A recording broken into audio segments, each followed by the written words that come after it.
This is Sindh Madressatul Islam University, one of the oldest institutions of South Asia and Pakistan. Its history stretches through 3 centuries full of splendid achievements. Right after its commissioning on 1st September 1885, Sindh Madressatul Islam's foundation was laid down by the Viceroy of India, Lord Dufferin. The great social reformer of Sindh, Khan Bahadur Hassan Ali Afandi, founded Sindh Madressatul Islam with the objective to educate the deprived young Muslim generations of the land. One of the great alumni of the institution is the founder of Pakistan, Quaid-e-Azam Muhammad Ali Jinnah. He studied in Sindh Madressatul Islam from July 1887 to January 1892. In later days, Quaid-e-Azam Muhammad Ali Jinnah, being alumnus, elevated his alma mater to a college on 21st June 1943. Quaid-e-Azam's attachment with his alma mater can be gauged from his last will, in which he bequeathed his 1/3 of the property to Sindh Madressatul Islam, Karachi. Other great alumni include Sir Shahnawaz Bhutto, Sir Abdullah Haroon, Sir Ghulam Hussain Hidayatullah, Muhammad Ayub Khodo, Allama I.I. Qazi, Dr. Umar bin Muhammad Daud Poto, Allama Ali Khan Abro, Sayyid Ghulam Mustafa Shah, Taj Muhammad Sehrai, Little Master Hanif Muhammad, Qazi Khuda Bakhsh, Hatim Ali Alvi, Muhammad Hashim Gazdar, Khan Bahadur Ghulam Ali Nana, Mira Muhammad Shah, Ghulam Muhammad Bhurgadi, Lieutenant General retired Ghulam Muhammad Malik, Justice retired Sayyid Sajjad Ali Shah, Justice retired Sayyid Wajiuddin Ahmad, Muhammad Ibrahim Joyo, Actor Nadeem, and so on. Sindh Madrasatul Islam is not a conventional institution but a legendary one. What is that it has not produced? What is that it has not served? In fact, this institution has a strong and a sustainable roots with the development of this country, because this is the institution which produced none other than the founder of nation, Quaid-e-Azam Muhammad Ali Jinnah, and hundreds of heroes in almost all living fields. This is why a renowned educationist, Sayyid Ghulam Mustafa Shah, very rightly said that SMI is a child of Sindh and mother of Pakistan. In 2012, Sindh Madressatul Islam was elevated to the level of university through the requisite bill passed by the Sindh Assembly. SMIU is located in the commercial hub of Karachi city. It stretches around 8 acres of land and comprises some of the most beautiful colonial and modern architectural buildings. It has 1890s main building and 2 mosques and 1898's Khan Bahadur Hassan Ali Afandi Library, 1901's Talpur House, 2021 7-story information technology block and SMIU model school buildings.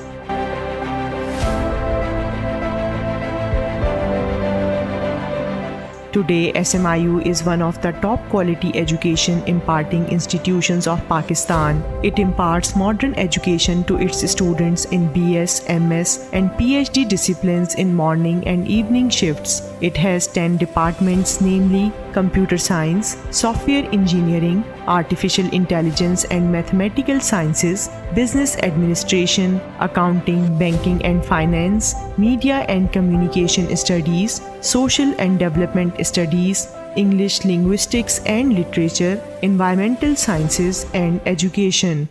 The SMI University is the paramount example of quality education and best practical opportunities that it strives to provide students. Some evidences of this fact includes fully air-conditioned classrooms equipped with multimedia projectors and digital smartboards.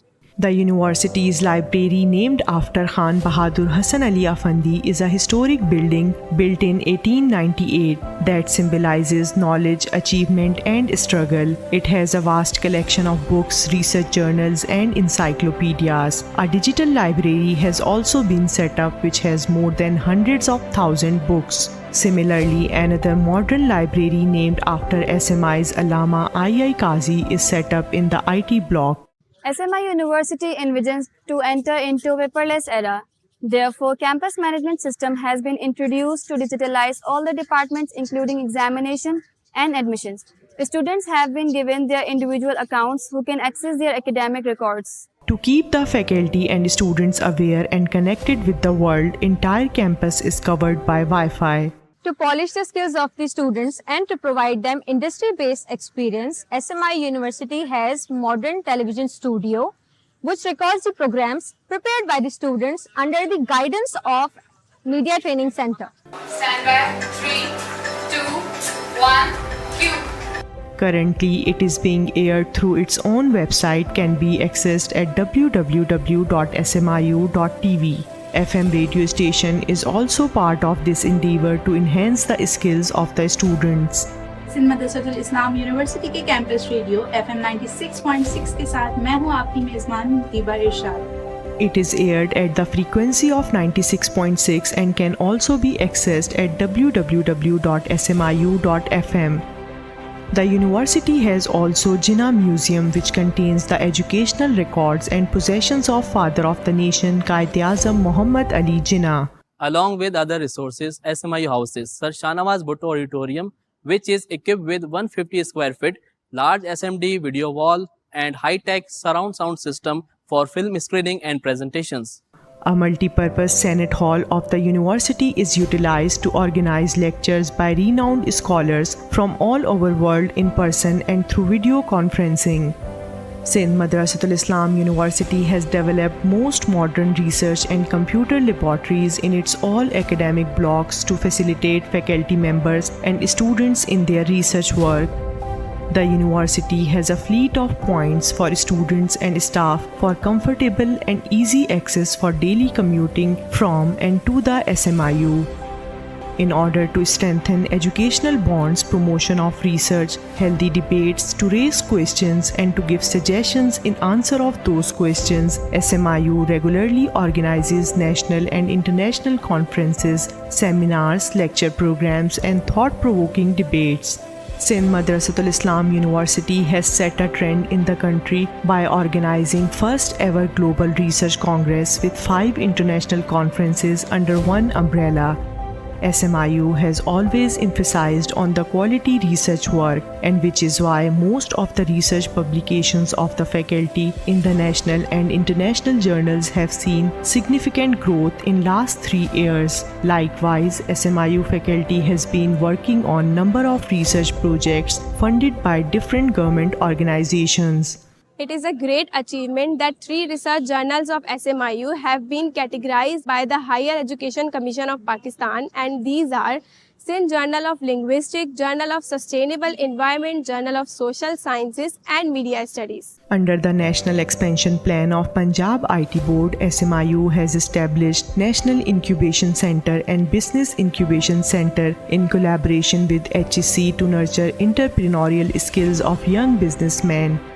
To develop students' management, communication, team building, social and leadership skills, 9 student societies are working under the Directorate of Students' Affairs. These are Art Society, Literary Society, Science Society, Sports Society, Community Service Society, Debating Society, Music Society, Character Building Society, and Environment Society. These societies work effectively under their office bearers chosen through a proper electoral process. SMIU University organized Job Fest, where more than 30 companies, including private business, trade companies, banks, software houses, participated and fetched out more than 200 students for the job. The success and popularity of the university can be seen from the outstanding growth in number of students, which has increased more than 200% in last 3 years.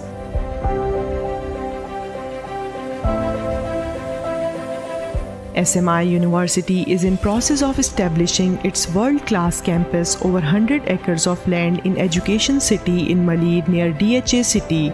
In this wake, foundation stone laying ceremony was held on 25th December 2017. Its construction work is in progress. With a strong dedication of our faculty, officers and staff, we are truly following our classic motto, enter to learn, go forth to serve. And I say, receive the student as a customer and send off as a quality product. With all these features, SMIU is a very well poised to become an internationally acclaimed institution in near future, making Pakistan proud of its achievements and services.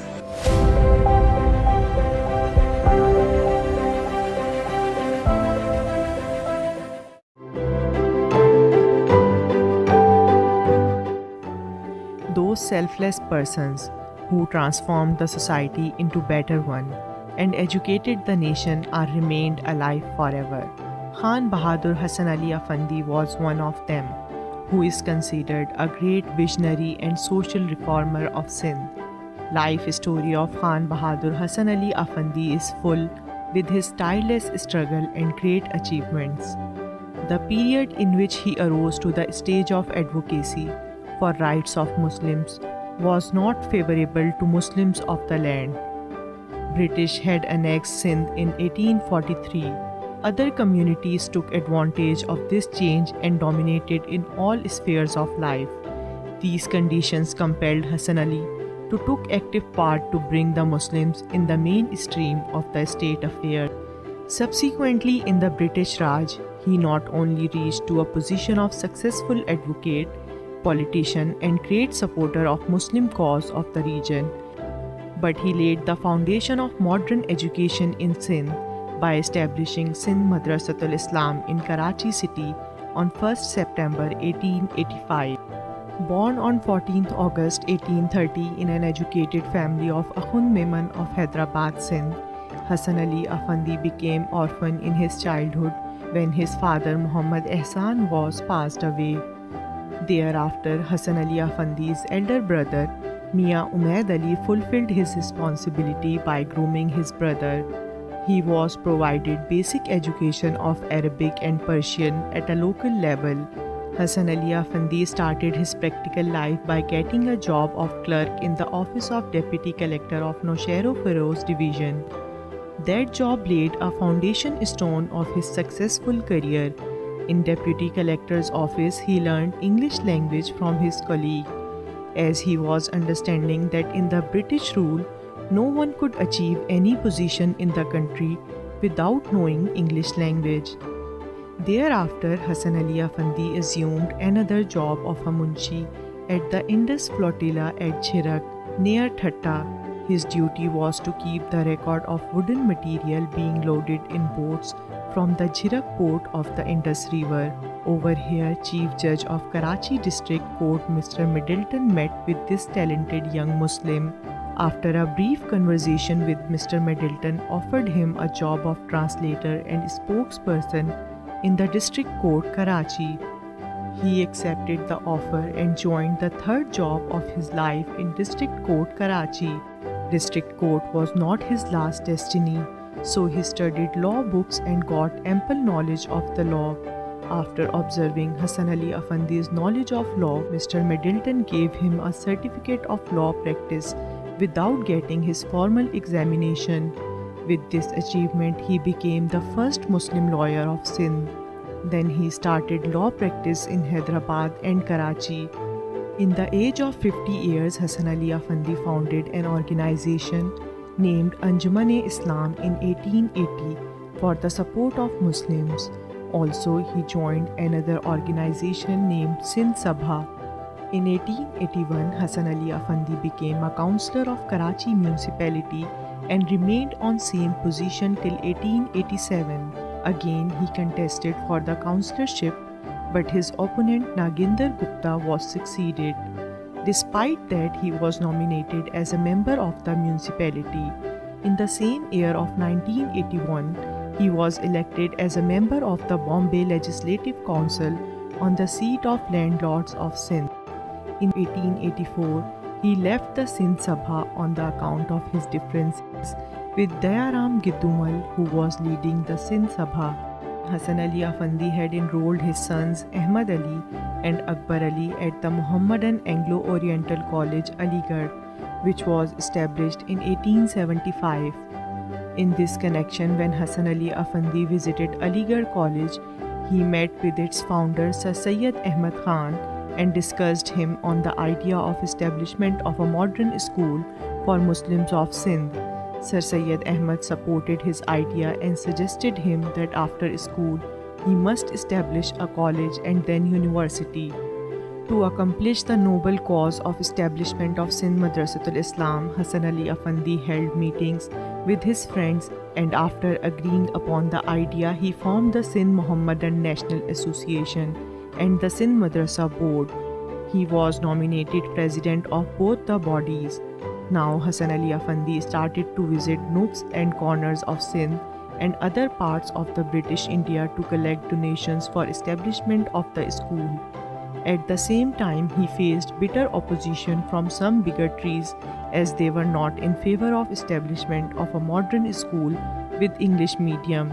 But some other religious scholars of Sindh, like Maulvi Allah Bakhsh Abujo, fully supported him. Ultimately, Khan Bahadur Hassan Ali Afandi achieved his goal and founded a most modern school, Sindh Madressatul Islam, on 1st September 1885. Firstly, the school was opened in a double-story building located on the Bandar Road, now M.A. Jinnah Road, just opposite the Bolton Market. It was hired on rent. It was a great day, especially for the Muslims of Sindh, when Sindh Madressatul Islam was opened. Inauguration ceremony was held at the venue of the school. Hassan Ali Afandi presided over the ceremony, which was attended by almost 40 persons. On that occasion, Hassan Ali Afandi, in his speech, informed the audience about the aims and objectives of the Sindh National Mohammedan Association. He also appealed the people for support of Sindh Madressatul Islam. Now, another phase of his struggle started. He took efforts to get a separate piece of land for Sindh Madressatul Islam. He successfully crossed this milestone too and got more than 8 acres of land from Karachi municipality. Before it, this place was used as a kafla serai for traders who were used to come to this port city of Karachi for their business activities and were living here. After advent of railway service, this plot remained abandoned. These were the days when Hassan Ali Afandi had emerged as most popular personality of Sindh. He had also a great advantage of being a councillor of Karachi municipality. When he applied for the plot at Karachi municipality, 2 British officials, include President of the Karachi municipality, Mr. James Grant, and engineer Mr. James Strachan, extended their full support to Hassan Ali Afandi. On 4th November 1887, Hassan Ali Afandi invited the then Viceroy of India, Lord Dufferin, for a stone-laying ceremony of the Sindh Madressatul Islam's building. Again, Hassan Ali Afandi took hectic efforts to collect funds for construction of Sindh Madrasa's building. He approached the well-wishers of Sindh's Muslims. The main building was completed in the period of 3 years with the cost of 1,97,188 rupees. Then the Sindh Madressatul Islam was shifted to the newly constructed building on 14th November 1890. It was also a great day for Khan Bahadur Hassan Ali Afandi in his life.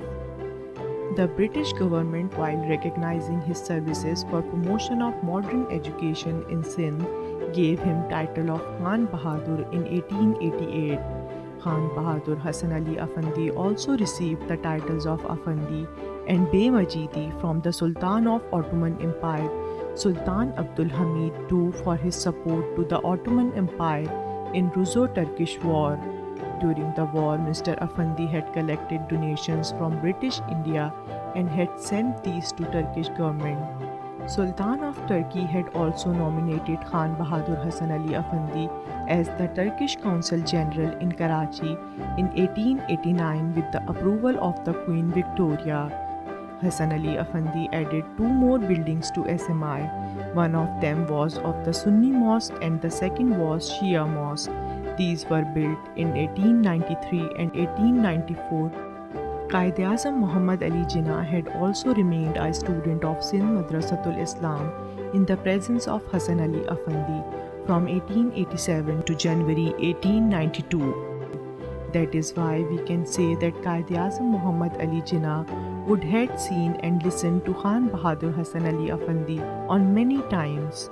When Khan Bahadur Hassan Ali Afandi materialized his dream into reality and when his child Sindh Madressatul Islam became 10 years old, then its father Hassan Ali Afandi left this world on 20th August 1895 and was laid to rest in Hyderabad in the Hassan Ali Afandi Garden.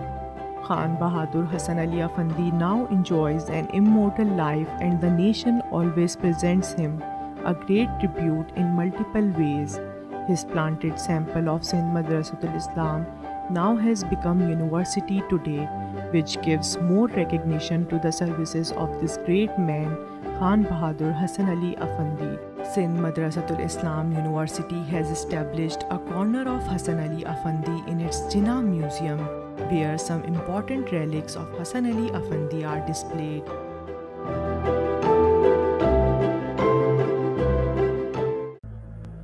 بابائے قوم قائد اعظم محمد علی جناح نے فرمایا، یہ تلوار جو آپ نے مجھے عنایت کی ہے صرف حفاظت کے لیے اٹھے گی. فی الحال آپ کے لیے جو سب سے ضروری امر ہے وہ تعلیم ہے.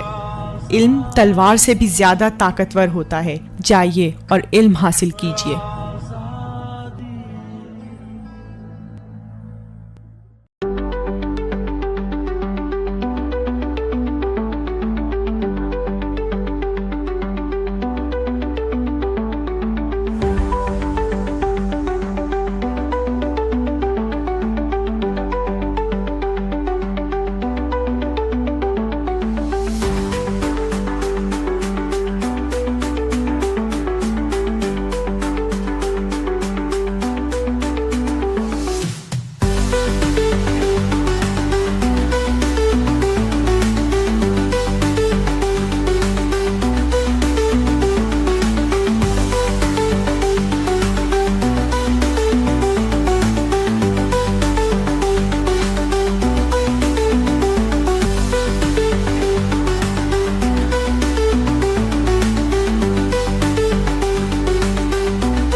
میں ہوں آپ کی میزبان ماہنور عدنان. میں ہوں اماد مرزا. میں ہوں فاقیہ علی خان. میں ہوں سمیر احمد. SMIU TV لا رہا ہے آپ کے لیے میڈیا ٹریننگ پروگرام، جس میں آپ سیکھ سکیں گے programme hosting, news anchoring, TV اور ریڈیو پروڈکشن. یہ موقع ہے اپنی صلاحیتوں کو منوانے کا. ابھی رجسٹر کریں www.smiu.tv پر.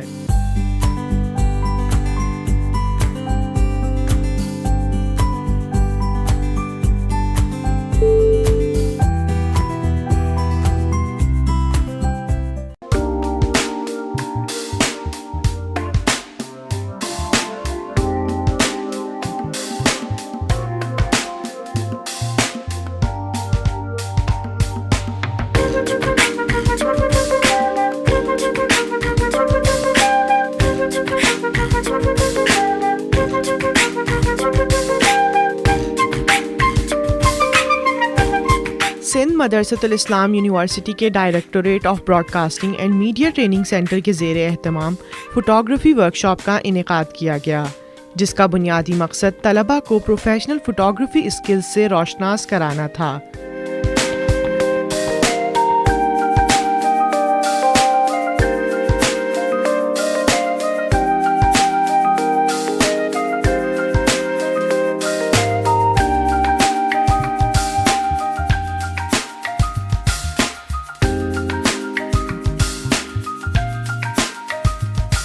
ट्रेनर उमर काजी ने तलबा को high speed photography, product photography, fashion photography और लैंडस्केप फ़ोटोग्राफ़ी के बुनियादी उसूल बताए और तलबा से प्रैक्टिकल काम करवाया।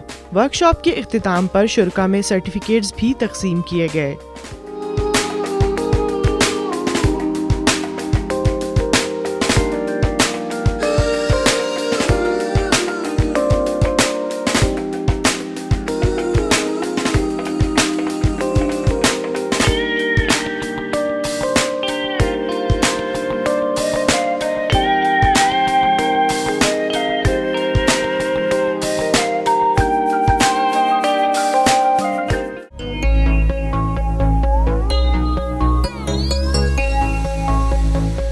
Yeah, today I feel very happy. I'm very privileged to be here today to see the SMIU University.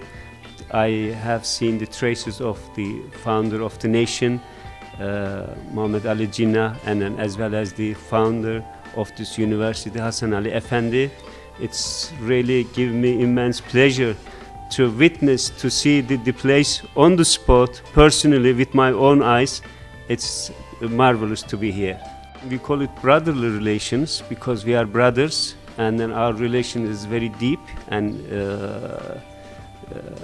stems from for centuries.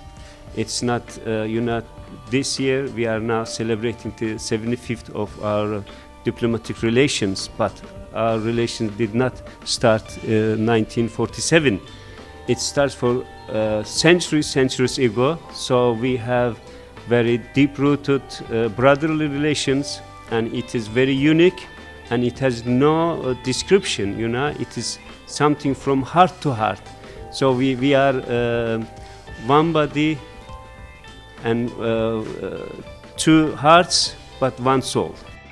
Youth and students, they are very privileged to be in such a excellent and well-established historical university. I have seen with my eyes, so they should get the benefit to be a student here. They must be very lucky, and they are the future of Pakistan, and education is very important, so they should work very hard. They should work for this country, and then they should study hard. So the Pakistan's future is there in their hands. So they should be very aware of this, and then get benefit of being students this marvelous institution.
बच्चों पर जिनसी तशद्दुद के मैलानात और वाक़यात आजकल बहुत ज़्यादा बढ़ रहे हैं और ये मुल्की सतह पर, मुआशरती सतह पर इंतहाई तशवीशनाक सूरत हाल है।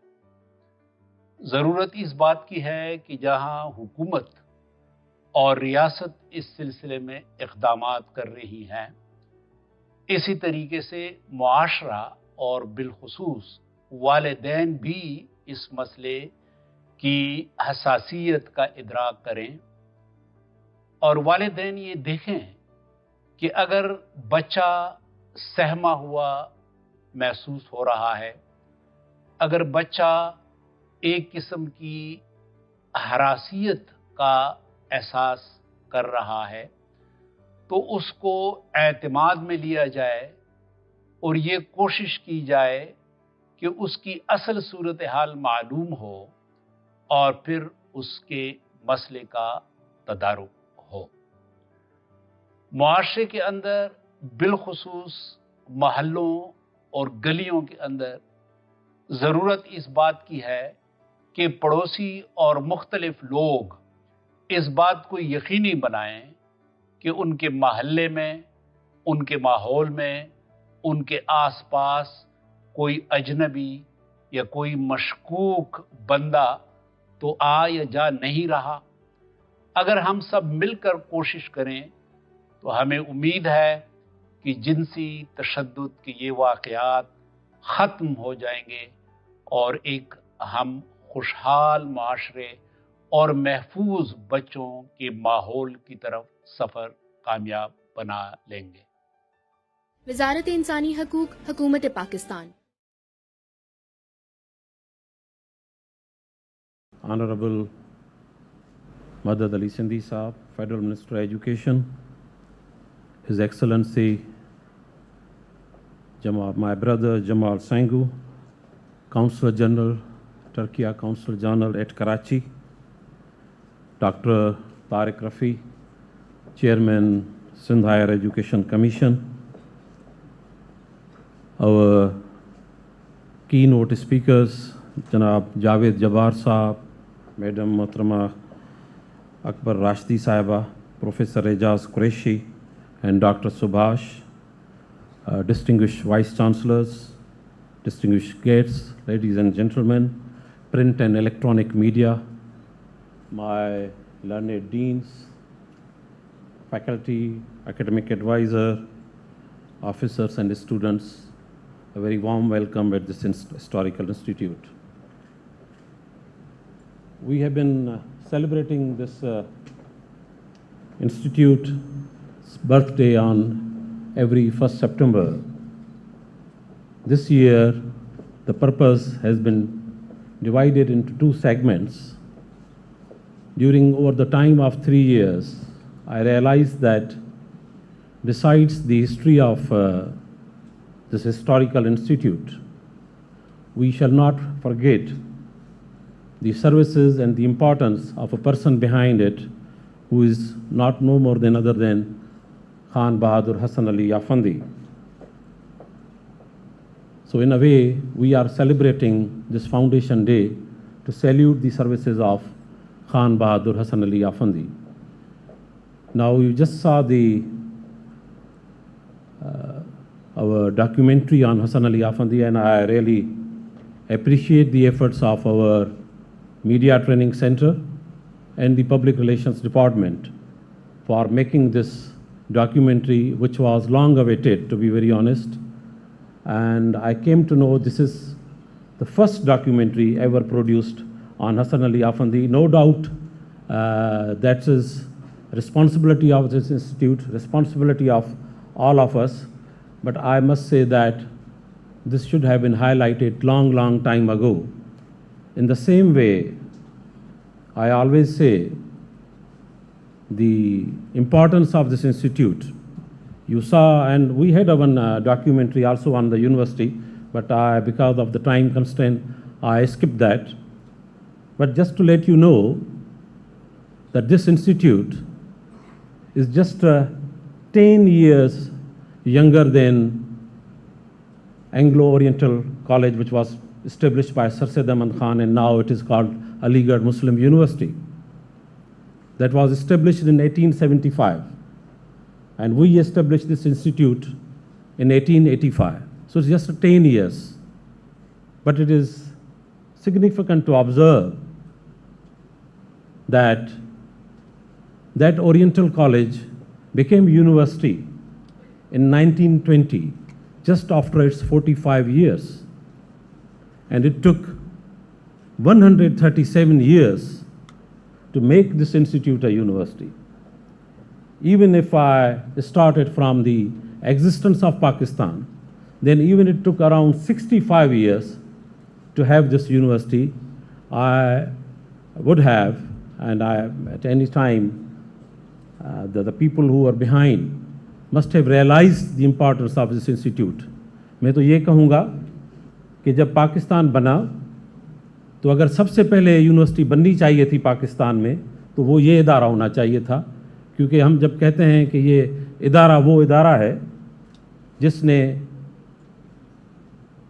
एक शख्स को पैदा किया, जिसने पाकिस्तान को पैदा किया, जिसने पाकिस्तान के लिए एक बड़ी जदोजहद की, और वो आप सब जानते हैं, हम जानते हैं, कायद आज़म मोहम्मद अली जिन्ना, और जिन्होंने सबसे ज़्यादा अपना तालीमी क़याम यहाँ इस इंस्टीट्यूट में रखा. ही वॉज हेयर फ्राम 1987 to 1992. और मुझे वो जब भी मुझसे लोग पूछते हैं कि how you introduce this institute, तो मैं हमेशा बड़े आराम से और बड़े सुकून से सैयद ग़ुलाम मुस्तफ़ा शाह को कोट करता हूँ, जिन्होंने बड़ा खूबसूरती से कहा कि Sindh Madressatul Islam is the child of Sindh and mother of Pakistan. मैं समझता हूँ इससे ज़्यादा अच्छा इंट्रोडक्शन मुझे करना नहीं आता. उसके पीछे बहुत सारे हैं. If you go to our museum and wall of the fame, मुझे जहाँ तक मैंने पढ़ा है और पढ़ता रहा हूँ, मुझे कोई ऐसी शख्सियत हिस्ट्री में, पाकिस्तान की हिस्ट्री में नज़र नहीं आई जिसने किसी न किसी तरह इस इदारे से अपना ताल्लुक़ न रखा हो. हमारे टर्शरी एजुकेशन का जो फाउंडर है, मैं कहूँगा पाकिस्तान पे, Allama Qazi, he was here. And then you name it, whether in every field. And what a proud I am, I feel myself, that my father Taj Serai was also a student of this institute.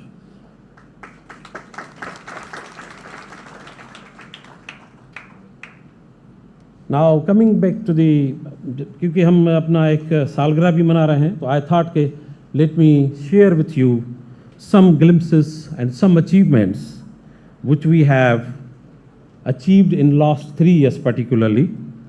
You see, we started in this university became, ये भी एक बड़ी अच्छी बात समझने के लिए ज़रूरी है कि जब लोग मुझसे पूछते हैं इस तारीख़ी इदारे के बारे में, तो मैं हमेशा ये भी बताता हूँ कि yes, we are quite old and have a historical background, but as a university, we were just established in 2012. तो 2012 से 2023 तक का जो सफ़र है, and we started with just 5 programs and 129 students. And unfortunately वो population जो student की बढ़नी चाहिए थी, वो one or other reason it remained thinly populated. But ladies and gentlemen, let me tell you that in last 3 years we have moved from 1850 to above 6,000 student population, which is more than 200% increase in student population, and that has brought, you know, our own contribution to the budget. क्योंकि जब universities की बात की जाती है, तो one of the significant parameter for the performance of the university is counted that how much you contribute to the overall budget or overall revenue of the university. So you can see, I hope एक दिखाया गया आपको कि यहाँ पर we have moved in last 3 years from 330 million to 700 million. हमारी budget बढ़ी है, और उसमें I am very happy to tell you that now we are contributing into the overall budget of the university.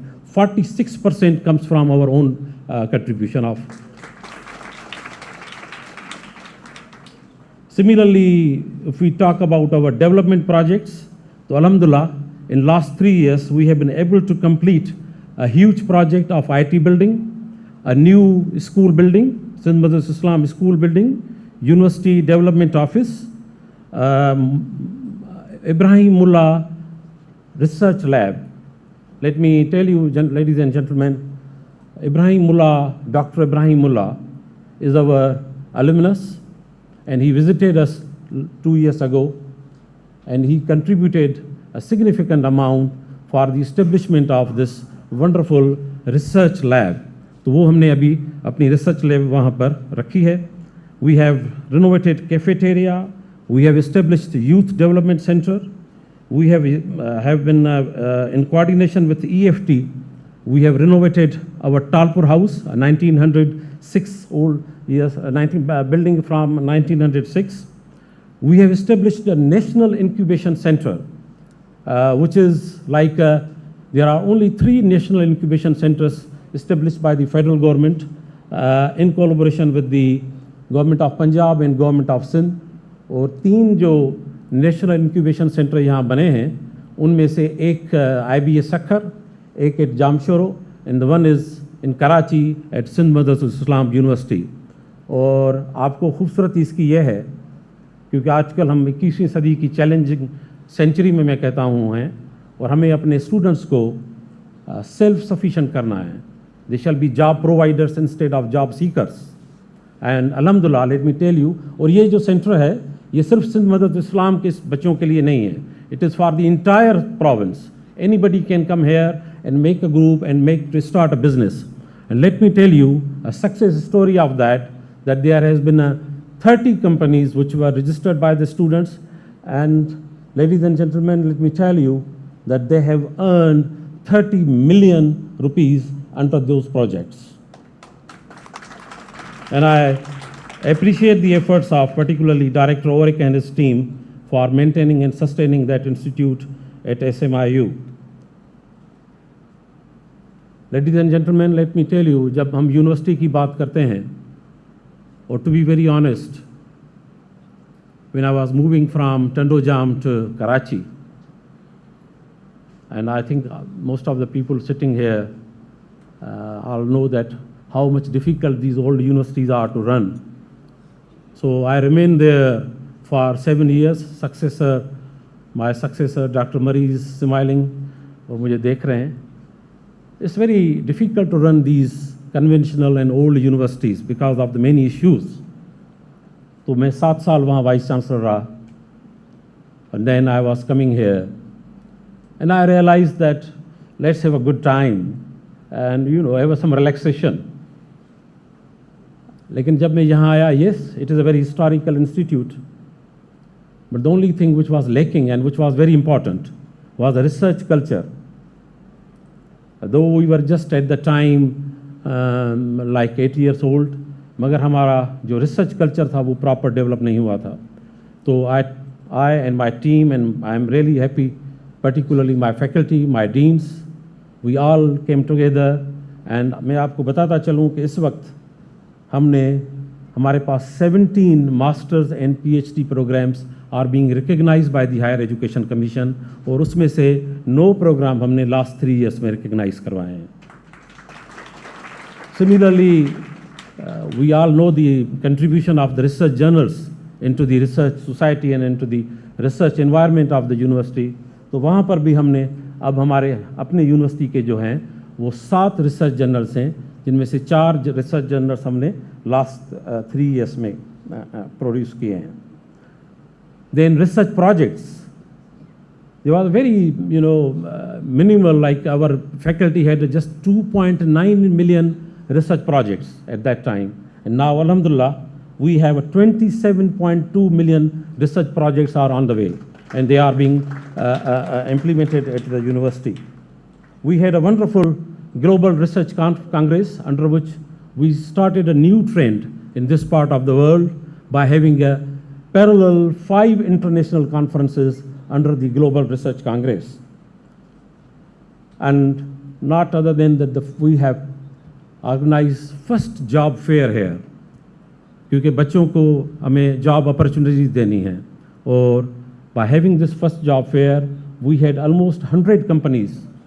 They came here and they offered more than 40 jobs to our students after a whole process of their selection. So these were some important points which I wanted to share, क्योंकि हमारी सालगिरह का दिन है. So I thought कि we shall understand and see that how we are moving. And the second part जो आज का है, जिसके लिए मैंने आप सबको पहले बताया कि हसन अली आफंदी साहब और उनकी खिदमत. मैं जहाँ जाता हूँ, किसी भी पाकिस्तान की अगर मैं बात करूँ, बाहर की दो बातें कुछ और हैं.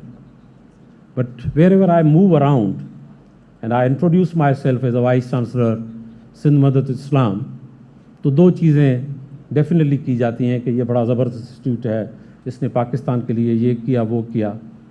और on the lighter mode and a lighter mood in fact मैं उनसे पूछता हूँ, you know who is the founder of this institute. And it is very lighter side पे है कि वो ये भी कहते हैं कि कायद-ए-आज़म यहाँ पढ़ा था. फिर वो जब उनसे पूछा जाता है कि इसका फाउंडर कौन है, तो वो भी कहते हैं ये कायद-ए-आज़म था. तो यू नो आई रियलाइज्ड कि somewhere this person and his legacy is not really truly reflected. And I am very happy. तो हमने इस दफ़ा एक नेशनल सेमिनार कर दिया आज की सालगिरह के दिन को, कि जिसमें हम उनकी खिदमात को समझें और इस तरह के लोग, हसन अली आफंदी जैसे लोग, कायद-ए-आज़म जैसे लोग, ये इदारा और हमारे सिंध के और पाकिस्तान के ये इदारे कायम हों और ये लोग हों.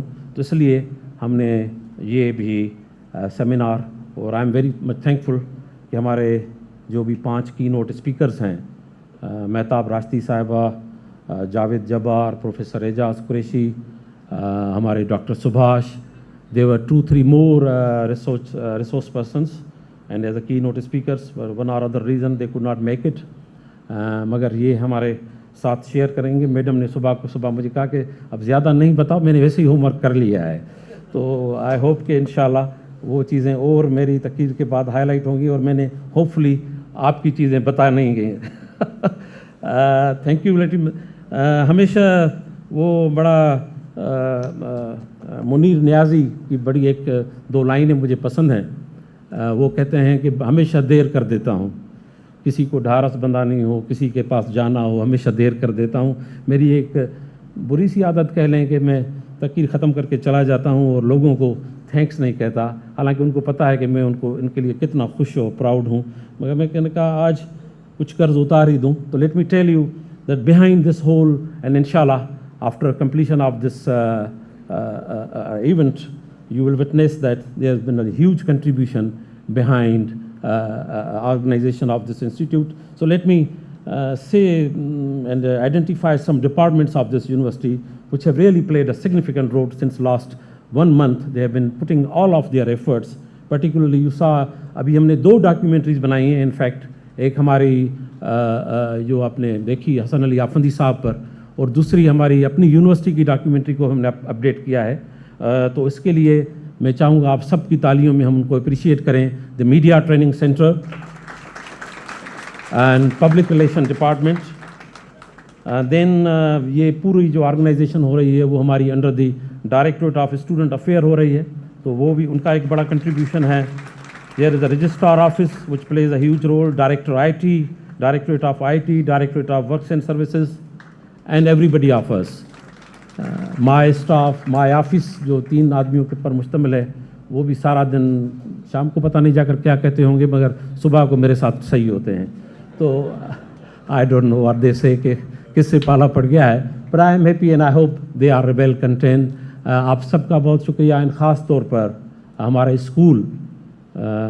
बताता चलूँ एक बड़ी इंपॉर्टेंट बात मैं भूल गया शायद बताना, जब I was talking about the budget.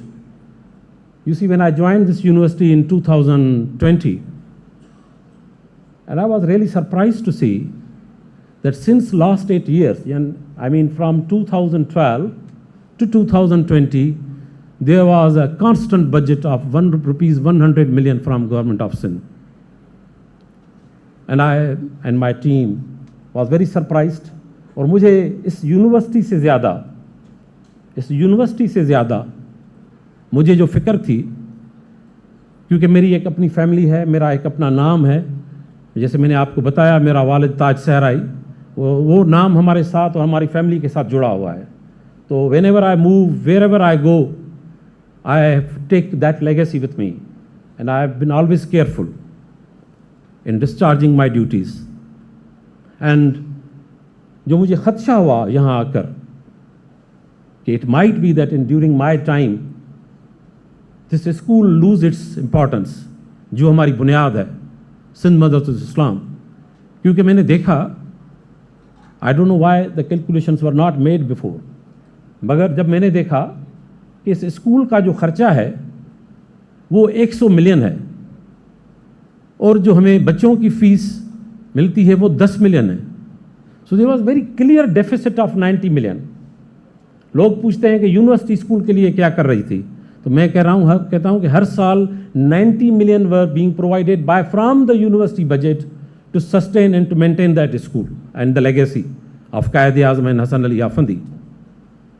تو میں نے کہا مجھے پتا تھا کہ میں بھی شاید چلا جاؤں گا 4 سال کے بعد، مگر شاید یہ اسکول کسی مشکلات میں آ جائے. تو I and my team put all efforts, and ladies and gentlemen, let me tell you that from this year I am very much thankful to the government of Sindh and the ex-chief minister and the education department, the minister of education, جنہوں نے میری بات کو سمجھا. and it is very difficult، یہاں آج جس economy کی بات ہو رہی ہے اس میں کسی چیز کو اچیو کرنا، چیئرمین سندھ ایچ ای سی بیٹھے ہیں، یہ انہوں نے جو محنت کرنی ہے اور جو کرتے ہیں وہ ان کو پتہ بھی ہے کہ how we get the money. And I am very happy to inform you that government of Sindh has allocated 90 million for the school budget from this year. I just missed that. اور بتانے کا مقصد یہ تھا کہ انشاءاللہ from this year we are maintaining, and this is a very good school. Us school کی ایک اور بھی بات ہے کہ یہ صرف ہمارے کراچی بورڈ سے نہیں ہے مگر آغا خان بورڈ کے ساتھ بھی ایفیلیٹڈ ہے. اور یہ بھی میں آپ کو بتاتا چلوں کہ میرے پاس اگر سفارشیں ایڈمیشن کی آتی ہیں تو وہ یونیورسٹی کی نہیں آتی، اسکول کی زیادہ آتی ہیں. تو school has its own footings, مگر آئی بلیو کہ انشاءاللہ from this year and onwards یہ جو لیگیسی ہے ہمارے اسکول کی، اس کو بھی ہم ضرور مینٹین کریں گے اور اس کو زیادہ بہتر کریں گے. وہ شاید کام نہ کر سکیں جو پچھلے لوگوں نے اور حسن علی آفندی صاحب نے کیا، لیکن میری ٹیم اور میرے اسکول کے اسٹاف بیٹھے ہوئے ہیں، ان سے میری گزارش ہوگی کہ ہم سب مل کر اس اسکول کو بہتر کریں گے. Thank you once again. I am particularly sir thank you very much مدرسۃ سندھی صاحب. کل ہماری ملاقات ہوئی ہائر ایجوکیشن کمیشن پر، سب وائس چانسلر صاحبان وہاں تھے. تو میں نے ان کو صرف یہ کہا کہ مجھے بڑی خوشی ہے کہ یہ آپ کی پہلی وزٹ ہے کراچی کی after having 2 weeks be as a age of minister, اور آپ نے آتے ہی پہلی ملاقات میں کراچی میں ہم سب وائس چانسلروں کو بلایا ہے اور انہوں نے بڑا صبر سے اور بڑے پیشنس سے ہمیں سنا. اور میں نے ان کو صرف یہ کہا کہ کام تو ہوتے رہیں گے لیکن let them ventilate and let us ventilate. تو ہم وینٹیلیٹ ہوئے، ہم نے کچھ چیزیں بتائیں اور مدد علی سندھی صاحب نے، منسٹر صاحب نے وہ نوٹ کی ہیں، اور مجھے ہوپ ہے کہ ناظرین، انسانی تہذیب اپنے آغاز سے ہی اظہار کے مختلف طریقے اپناتی ہوئی آئی ہے. قدیم زمانے کی بات کی جائے تو انسان بات چیت کے لیے مختلف اشکال اور اشاروں کی مدد لیا کرتے تھے، اور یہ سلسلہ اپنی ارتقاء سے گزرتا ہوا زبان تک جا پہنچا. بولتے بولتے جب انسان کو انہی لفظوں کو کہیں لکھنے کی ضرورت پیش آئی تو زبان نے تحریری صورت اختیار کر لی. اپنے اچھوتے اور انوکھے خیالات کو پیش کرنے اور زبان کو مزید دلچسپ بنانے کے لیے تخلیقی لکھائی وجود میں آئی. آپ سمجھ گئے ہوں گے کہ آج ہمارے پروگرام کا موضوع بھی تخلیقی لکھائی، یا جسے ہم نارملی کریٹو رائٹنگ کہتے ہیں. اور آج ہمارے پروگرام میں جو مہمان موجود ہیں جو تخلیقی لکھائی کے بارے میں بات کریں گے، ان کا تعلق مختلف ٹیلی ویژن چینل سے رہا ہے. وہ کانٹینٹ ہیڈ کے طور پر کام کر چکے ہیں. اس کے علاوہ ٹیلی ویژن کے ساتھ ساتھ ریڈیو سے بھی منسلک رہے ہیں. ٹیلی ویژن میں رمضان ٹرانسمیشن کی بات کی جائے تو اس میں بھی وہ کانٹینٹ پروڈیوس کر چکے ہیں اور اشتہارات بھی لکھتے ہیں. جی، ہمارے ساتھ موجود ہیں اکبر علی پنجوانی صاحب. جی اکبر صاحب، بہت بہت شکریہ آپ ہمارے پروگرام میں تشریف لائے. سر تھینک یو. سر سب سے پہلے بہت ہی جو بنیادی نقطہ ہے اس سے ہم اپنی گفتگو کا آغاز کرتے ہیں، وہ یہی کہ کریٹو رائٹنگ کیا ہے، اسے تخلیقی لکھائی کیوں کہا جاتا ہے؟ دیکھیے کریٹو رائٹنگ میں رائٹنگ الگ چیز ہوتی ہے اور کریٹو ہونا الگ ہوتا ہے. صحیح. بنیادی طور پر جو رائٹر ہے وہ ضروری نہیں کہ کریٹو بھی ہو، اور جو کریٹو ہے وہ ضروری نہیں کہ رائٹر بھی ہو. تو اگر ایک انسان جو کہ رائٹر ہے اور اس کے اندر تخلیق کی صلاحیت ہے، یعنی کہ مختلف اینگل سے چیزوں کو دیکھنا اور اپنے خیالات کو بے دھڑک بیان کرنے کی جو ایک صلاحیت ہوتی ہے، جسے آپ لوگ کچھ لوگ کہتے ہیں بنداس. جی.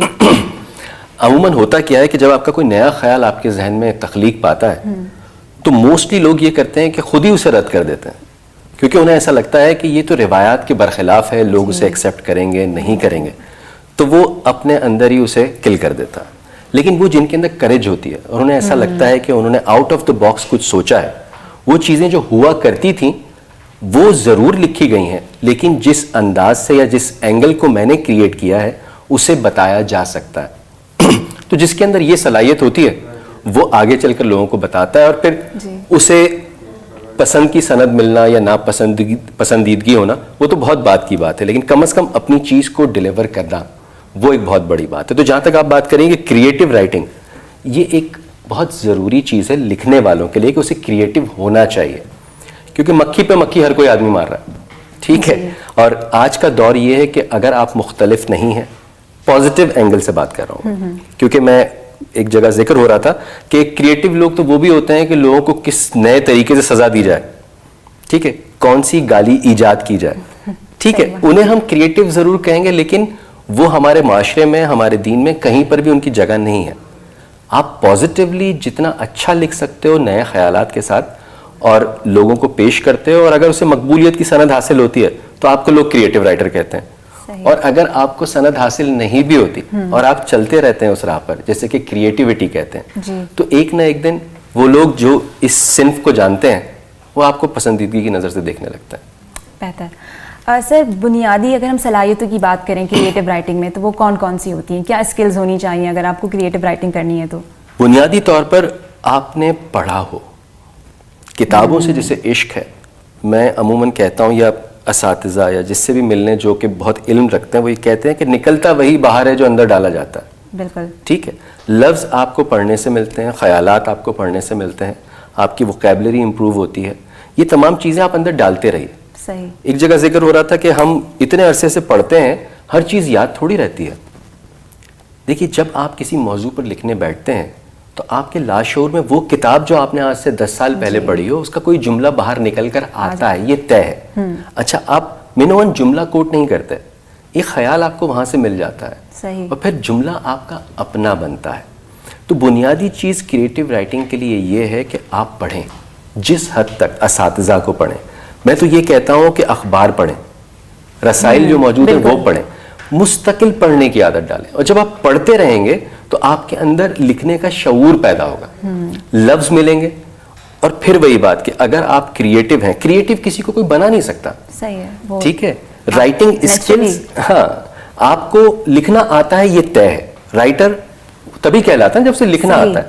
اب وہ کریٹو اپنے اندر سے کیسے بنتا ہے وہ اس کی اپنی چیز ہوگی. تو کریٹو رائٹنگ یا کسی بھی قسم کی رائٹنگ یا دنیا میں کسی بھی کام کے لیے اس کام سے متعلق پڑھنا بہت ضروری. کتابوں سے دوری آپ کو بہت ساری چیزوں سے دور کر دیتی ہے. بالکل.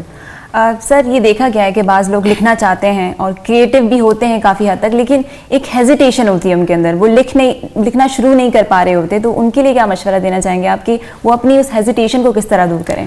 دیکھیے یہ ایک نفسیاتی مسئلہ ہے، ٹو بی ویری آنیسٹ، اور نفسیات کے حوالے سے تو میں کچھ نہیں کہہ سکتا، لیکن جہاں تک لکھنے کی عادت کا تعلق ہے یا انسان لکھنا چاہتا ہے اور وہ ہیزیٹیٹ کرتا ہے، وہ مجھے اس کا انڈیویجول ایکٹ لگتا ہے. اس کے پیچھے بہت سارے عوامل ہوں گے، اس کے وہ کس طرح کی زندگی بسر کرتا ہے، کس طرح کے معاشرے میں رہتا ہے، اس کی تربیت کیسی ہوئی ہے، یہ بہت کاؤنٹ کرتا ہے. کانفیڈنس بہت ضروری ہے. دیکھو لکھنے والا جب تنہائی میں بیٹھتا ہے اور لکھتا ہے تو وہ اپنے خیالات لکھ رہا ہوتا ہے، اسے کسی کے ساتھ کی ضرورت نہیں ہوتی. لیکن جب وہ لکھ لیتا ہے تو اسے کسی کے سامنے پیش کرنے کے لیے سب سے پہلے ایک اعتماد کی ضرورت ہوتی ہے، ایک کانفیڈنس کی ضرورت ہے. آپ کو نہیں پتا کہ کون کہاں کتنا اچھا لکھ رہا ہے جب تک کہ وہ لا کر آپ کو دکھائے نا. لکھنے کے لیے بنیادی چیز یہ ہے کہ اس کے پاس خیالات ہوں, لفظ ہوں, اینگلز ہوں, وہ لکھ لے اور لوگوں تک پہنچانے کی ہمت رکھتا ہو, یہ سوچے بغیر کہ اسے پریز کیا جائے گا یا کرٹیسائز کیا جائے گا. اس نے اپنے طور پر ایک اچھی چیز لکھی ہے جو اسے لگتا ہے. صحیح. اب جب وہ پیش کرے گا تو وہ جو کہ پڑھنے والا ہے, اگر وہ سمجھدار ہے, پڑھا لکھا ہے, تو وہ اس میں سے اینگل کو ضرور ڈھونڈے گا کہ وہ چاہ کیا رہا تھا. ہو سکتا ہے آپ کی لکھائی کے اندر اسلوب میں کہیں آپ مار کھا رہے ہوں یا پیرامیٹرز ہوں اس کے اندر آپ نہ بیٹھتے ہوں پورا, لیکن ایک خیال موجود ہے تو وہ اسے پسندیدگی کی سند ضرور ملے گی, یہ طے ہے. لیکن بنیادی چیز یہ ہے کہ ڈر اور خوف کے ساتھ آپ لکھ تو سکتے ہیں لیکن آپ پیش نہیں کر سکتے. تو جو چیز آپ نے لکھی, جو کریٹ کی, جو تخلیق آپ کی طرف سے ہوئی ہے, اسے لوگوں کے سامنے پیش کرنے کی ہمت بھی لائیں. اور یہ کوئی کسی کو نہیں سکھا سکتا. کوئی شاعر ہے بندہ, وہ اپنے خیالات کو ہمیشہ لکھتا رہتا ہے, وہ بہت اچھا بھی لکھتا ہو, لیکن جب تک اس کی وہ کتاب یا صفحہ لوگوں تک نہیں پہنچے گا, ہم کیسے کہیں گے کہ وہ کیسا لکھتا ہے. تو بینگ اے کریٹو رائٹر, اگر آپ کو آگے بڑھنا ہے اور اس فیلڈ میں جانا ہے تو اپنے آپ یا اپنے خیالات کو خود سے رد کرنے اور چھپانے کی بجائے اسے لوگوں کے سامنے پیش کریں. بالکل, شیئر کرنا بہت ضروری ہے. بہت ضروری ہے, تبھی تو پتہ چلے گا. صحیح. سر یہ بھی دیکھا گیا ہے کہ اگر چلیں ٹھیک ہے انہوں نے لکھنا بھی شروع کر دیا, بہت سارے کریٹو رائٹرز ہوتے ہیں, اکثر آ کے انٹروڈکشن میں وہ پھنس جاتے ہیں کہ کس طرح سے آغاز کیا جائے, ابتدا کیسے لی جائے. تو اس کے حوالے سے تھوڑا سا واضح کر دیں کہ کس طرح سے ہم انٹروڈکشن اس کا کر سکتے ہیں. دیکھیے, روایات تو یہ کہتی ہیں کہ ایک دفعہ کا ذکر ہے, جی ٹھیک ہے, تو اس سے باہر نکلو. صحیح. ٹھیک ہے. آؤٹ آف دا باکس کا مطلب کیا ہوتا ہے؟ آؤٹ آف دا باکس کا مطلب یہ ہوتا ہے کہ آپ کسی چیز کو کنسیو کرتے ہیں, آپ جو چیز لکھ رہے ہیں. میں ہمیشہ کہتا ہوں کہ آپ اپنے پورے جسم کے, اپنے ذہن کے آپ مالک ہیں, آپ سی ای او ہیں, آپ سی او او ہیں. آپ یہ مت سوچیں کیسے شروع کرنا ہے, آپ یہ سوچیں کہ مجھے شروع کرنا ہے. صحیح. اور روایات سے ہٹ کر کرنا ہے. بالکل. پہلا جملہ بسم اللہ کے بعد جو آتا ہے اسے لکھیں, اس کے بعد دوسرا جملہ, اس کو پہلا جملہ دوسرے جملے کو لیڈ کرے گا, ٹھیک ہے, دوسرا تیسرے کو کرے گا. ایک پیرا آپ نے انٹرو کا لکھ لیا نا, اب آپ رک جائیے, اب آپ اسے پڑھیے, کیونکہ آپ نے ہو سکتا ہے اس میں بے ربطگی ہو, لیکن خیال آپ کا اپنا اور انوکھا ہے. اس کے اسلوب کو, اس کے پیرامیٹرز کو آپ صحیح کیجئے, وہ بہترین انٹرو ہوگا جو آپ نے اچانک سے سوچا. اچھا, یہ انٹرو کیا ہوتا ہے؟ جو انٹرو آپ نے لکھا وہ ہے کیا؟ وہ اندر رکھے ہوئے بہت سارے انٹروز کا مجموعہ ہے جو آپ نے مختلف کتابوں میں پڑھے ہیں. کوئی لفظ وہاں سے آیا ہے, کوئی جملہ وہاں سے آیا ہے, کوئی خیال وہاں سے آیا ہے. ان سب کا جب ملغوبہ بنا تو آپ کا انٹرو بنا, کیونکہ آپ کے اندر یہ سب تھا. اچھا, لکھنے سے پہلے جو سوال پیدا ہوتا ہے نا کہ انٹرو کیسے لکھوں, کیسے لکھیں, کیا انٹرو ہونا چاہیے, یہ سوال رہنے دیں. جو پہلا جملہ, پہلا لفظ, اچھا ابھی وہ چیز آپ نے کہیں فوری طور پہ تو پیش نہیں کرنی ہے نا, کاغذ قلم آپ کا ہے, بالکل, نہیں مزہ آیا کاٹ دو, لیکن لکھو وہ جو اس وقت ذہن و دل آپ کا کہے. اور وہ ڈیفینیٹلی, اگر پہلا جملہ, یہ میرا اپنا ماننا ہے کہ پہلی بار میں جو آپ لکھتے ہیں وہ بہت انوکھا ہوتا ہے, بہت کریٹو ہوتا ہے اور بہت بہترین ہوتا ہے. بالکل. سر یہ بھی کہا جاتا ہے کہ کریٹو لکھائی بعض دفعہ اس وقت اس وجہ سے بھی نہیں ہو پاتی ہے کہ لوگوں کے پاس نہ مناسب جگہ ہے نہ مناسب وقت ہے, یہ کہا جاتا ہے. آپ اس جملے سے کتنا ایگری کرتے ہیں؟ دیکھیے, جو ٹائم باؤنڈ چیزیں ہوتی ہیں, باؤنڈریز جو لگائی جاتی ہیں, کچھ جگہوں پر یا بہت ساری جگہوں پر, آپ کہہ دیجئے مجھے کہ آپ کو کہا جاتا ہے کہ یار یہ 1 گھنٹے میں لکھ کر دے دو, یا 2 گھنٹے میں یہ لکھ کر دے دو. یار ایک مرتبہ آپ شاید کوئی انوکھی چیز فوری طور پر ذہن میں آ جائے. کریٹو لوگوں کے ساتھ ایک عجیب سلسلہ بھی ہوتا ہے. ایسا نہیں ہے جیسے گلزار صاحب سے کسی نے کہا کہ آپ فلموں میں گانے لکھتے ہیں, تو اگر آپ کا موڈ نہ ہو اور آپ کو وہ پیسے دے کر کہیں کہ گانا لکھ دو, تو آپ کا موڈ نہ ہو. تو شاعروں کے ساتھ تو یہ ہوتا ہے, وہ کیسے لکھیں گے؟ وہ انہوں نے کہا کہ شاعر اور پلمبر میں کوئی فرق نہیں ہے. رات کے 1 بجے پلمبر کو پیسے دو تو وہ نلکا کھول دے گا, وہ یہ نہیں کہے گا کہ میرا موڈ نہیں ہے. صحیح. ایک ہوتی ہے کمرشل رائٹنگ, ایک ہوتی ہے اپنے لیے لکھنا. ٹھیک ہے, آپ اپنے آپ کو ٹیون کرتے ہو, اپنی وہ ڈبریاں کستے ہو کہ جب آپ کو کمرشل رائٹنگ کرنی پڑتی ہے تو آپ اپنے آپ کو اس پیرامیٹرز کے اندر لے آتے ہو کہ یار مجھے آدھے گھنٹے کے اندر 2 صفحے کا ایک کالم لکھ کر دینا ہے, یا بلا بلا کچھ بھی آپ کو لکھنا ہے. تو آپ اس کے لیے ٹرین ہوتے ہو اندر سے. لیکن پھر وہی بات, وہ چیز نکلے گی کیسے؟ جب آپ نے بہت ساری چیزیں اندر ڈالی ہوں گی. تو یہ ٹریننگ ہوتی ہے بیسیکلی, کہ کہتے ہیں نا کہ آپ کے کیوں ایسا مسائل پیدا ہوتے ہیں, اس لیے ہوتے ہیں کہ لوگ اپنے آپ کو ٹرین نہیں کرتے. شوق اگر آپ کا ذریعہ معاش بن جائے تو آپ بہت خوش قسمت ہیں.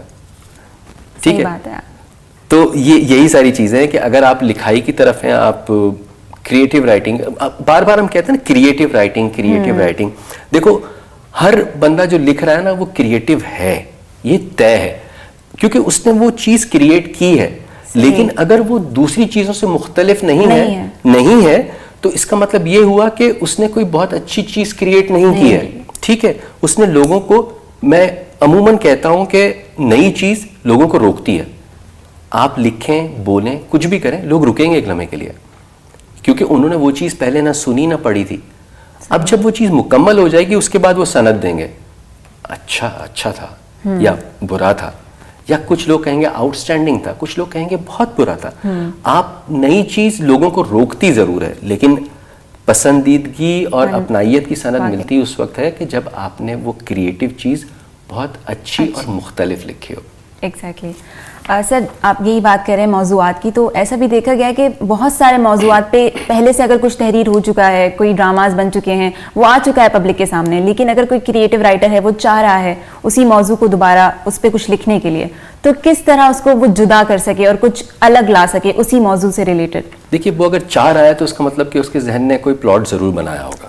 ٹھیک ہے, اگر کوئی کریٹیو رائٹر ہے اسے کہا جائے کہ کیونکہ روایتی ڈرامہ ہے, ہیرو ہیروئن, ماں ظالم سماج اور ویلن اور بلا بلا بلا, یہ ہر کہانی کا حصہ عموماً ہوتے ہیں, لیکن سب کی انٹری کیسے ہوتی ہے, ان کے رویے کیسے ہوتے ہیں, ان کے جملے کیا ہوتے ہیں, اور خاص طور پر کلائمیکس کیا ہوتا ہے, اور کلائمیکس کس طرح سے وہ کلائمیکس تک پہنچتا ہے.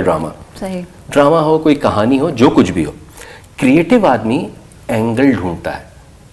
ٹھیک ہے نا, بالکل, ہمیشہ اینگل ڈھونڈتا ہے کہ ملاقات کیسے کروائی جائے, دانستہ ہوگی یا نادانستہ ہوگی. باپ اگر اس لڑکے کو پسند نہیں کرتا اپنی بیٹی کے لیے تو اس کے لیے ایسی مجھے کوئی وجہ بنانی چاہیے جو پہلے نہیں بنائی گئی. بالکل, ٹھیک ہے. اگر آپ بندھے ہوئے ہیں کہ آپ کو اسی کرداروں کے فریم کے اندر رہنا ہے تو آپ جو کریٹیو ہوتا ہے نا وہ اینگلز ڈھونڈتا ہے. صحیح, کیونکہ وہ کہانی پرانی ہے, اس میں اینگلز ڈھونڈ لیا اس نے. لیکن اگر آپ کریٹیو آدمی کو موقع دے دو نا کہ یار آپ اپنی طرف سے ایک کہانی ڈیولپ کریں, ٹھیک ہے, تو اس کا سب کانشیس اس کو وہ ساری چیزیں جو اس نے پڑھی ہوتی ہے نا, وہ کہتا ہے یار یہ میں نے پڑھا, یہ پڑھا نہیں یار, یوں نہیں, یوں کر لیتے, ارے یار ہاں, اور پھر وہ جب جھکتا ہے نا سمجھ لیں کہ اسے کوئی آئیڈیا آ گیا. تو وہ جو مختلف کرنے والی بات ہے, اگر اس میں گنجائش ہے اور لکھنے والا کریٹیو ہے, بالکل, تو وہ ڈیفینیٹلی کوئی ایسا زاویہ یا اینگل دے گا کہ لوگ کہیں گے کہ یار یہ مختلف ہے, چینج ہے. بالکل. سر ہم کب سے یہ بات کریں کریٹیو رائٹنگ, کریٹیو ہونا بہت ضروری ہے, آپ آؤٹ آف دا باکس کچھ سوچیں, اس کے علاوہ ایک اچھے رائٹر بھی ہوں آپ, لیکن اس کے علاوہ کچھ ٹیکنیکس ہیں جس کی باقاعدہ کریٹیو رائٹنگ کے لیے کوئی تعلیم دی جاتی ہو؟ دیکھیے, میں نے پہلے بھی کہا نا کہ کریٹیو آپ کسی کو بنا نہیں سکتے, کریشن آپ کے اندر سے نکلتی ہے. ٹھیک ہے, رائٹنگ اسکلز امپروو کی جا سکتی ہے. مثال کے طور پہ ہم بچپن میں اسکول سے جملے بناتے ہیں, مضمون لکھتے ہیں, ٹھیک ہے, اور کبھی کبھی والدین کو پتہ نہیں ہوتا اور ہم نے کوئی بیماری کی اپلیکیشن بھی خود لکھ دی ہو. ٹھیک ہے, اس میں آپ نے کس طرح سے لکھا ہے, کیا لکھا ہے, وہ وقت کے ساتھ ساتھ ڈیولپ ہوتا ہے. لیکن جب آپ کسی پروفیشنل جگہ پہنچنے سے پہلے آپ ٹریننگ لے رہے ہوتے ہو کہیں پر بھی, اور آپ کو ایسا لگتا ہے کہ مجھ میں جراثیم ہیں اور میں لکھ سکتا ہوں یا لکھ سکتی ہوں, تو کتابیں آپ کو فارمیٹس بتائیں گی. جو اساتذہ ہوتے ہیں, جو معلم ہوتے ہیں, وہ چونکہ اس دور سے گزر کر تجربے کار لوگ ہوتے ہیں, تو وہ آپ کو بتاتے ہیں کہ یار ایسا کرنے سے ایسا بھی ہوتا ہے, اور یوں کرو گے تو یوں بھی ہو سکتا ہے. جہاں بھی آتا ہے نا, اس کا مطلب کہ کوئی دوسری چیز بھی ہو سکتی ہے. صحیح, ٹھیک ہے. تو ہم اپنے آپ کو ذہنی طور پر ہر چیز کے لیے تیار رکھتے ہیں رائٹنگ کے حوالے سے. آپ کو شارپ کیا جا سکتا ہے کہ یار آپ کا جملہ بہت اچھا ہے, ٹھیک ہے, آپ کے لفظوں کا چناؤ بہت اچھا ہے, آپ اختصار سے لکھتے ہیں لیکن بڑی جامع بات لکھتے ہیں. اس قسم کی باتیں ہم سنتے ہیں نا اکثر. جب ہم سنتے ہیں تو اس کا مطلب یہ کہ ہمیں پتہ چل جاتا ہے ہمارے بارے میں بات ہو رہی, تو ہم لکھ سکتے ہیں. ٹھیک, اب اس میں جو خامیاں ہیں وہ آپ کے اساتذہ یا وقت کے ساتھ ساتھ جب آپ کی پڑھائی چلتی ہے, جب آپ خود سے سیلف اسٹڈی کرتے ہو, کتابیں خریدتے ہو, دوسرے آتھرز کو پڑھتے ہو, تو آپ کو وہاں سے مواد ملتا ہے, تو آپ اپنے آپ کو امپروو کرتے جاتے ہو. لیکن پھر میں کہوں گا کہ کریٹیوٹی اس وقت آتی ہے جب وہ اندر سے نکلنے کے لیے بے چین ہو. میں آپ کو کریٹو نہیں بنا سکتا, یا آپ مجھے وائس ورسا, کوئی کسی کو کریٹو نہیں بنا سکتا. ہاں آپ کی انکریجمنٹ کسی کو آگے ضرور لا سکتی ہے. کچھ لوگ ہوتے ہیں جو کریٹو ہوتے ہیں, بہت کریٹو ہوتے ہیں, لیکن ان میں وہ پوٹینشیل نہیں ہوتا کہ اپنے آئیڈیاز کو پچ کر سکیں.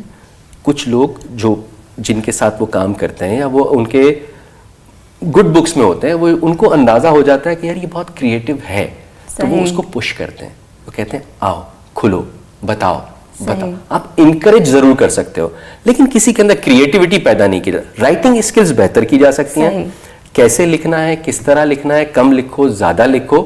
یہ ناول لکھ رہے ہو تو یہ پھیلا سکتے ہو, یہ افسانہ ہے تو اسے مختصر کر دو, یہ تم رپورٹ لکھ رہے ہو تو یار اس میں سے جو اوپر تمہید باندھی ہے وہ ہٹا دو, ٹائم کم. ہوتا کیا ہے جب آپ ٹی وی کے لیے ریڈیو کے لیے لکھتے ہیں تو آپ کے پاس وہاں پر ٹائم کی بھی پابندی ہوتی ہے. آپ نے ایک بہت اچھا سا رپورٹ بنا لی ہے, لیکن آپ کو پتا ہے کہ وہ ایئر ہوگی 40 سیکنڈ میں ختم کرنی ہے, تو جب آپ نے وہ لکھی ہے اور اس کی جب نریشن پڑھو گے تو 1.5 منٹ کی ہو گئی. اب اسے کاٹنا ہے تو اس میں سے آپ انفارمیشن تو نہیں کاٹ سکتے. اس کا مطلب یہ ہوا کہ آپ کے جو خوبصورت جملے تمہید میں آئے تھے وہ کٹ جائیں گے. تو مطلب یہ کہ آپ کی وہ جو کریٹیوٹی تھی وہ ختم ہو گئی. کوشش یہ کریں کہ وہ جو ٹائم فریم آپ کے پاس ہے اسے پڑھ کر لکھیں, اگر آپ ریڈیو یا ٹی وی کے لیے لکھ رہے ہیں تو. اور وہ جو انفارمیشن ہے اس کے اندر اگر آپ کا کریٹیو جملہ آ جائے تو وہ آپ کو کہیں سے کہیں پہنچا سکتا ہے. بالکل. جی ناظرین, یہاں وقت ہوا ایک چھوٹے سے بریک کا. بریک کے بعد ہم دوبارہ حاضر ہوتے ہیں اور اکبر علی پنجوانی صاحب سے مزید کریٹیو رائٹنگ کے حوالے سے جانتے ہیں. ہمارے ساتھ رہیے.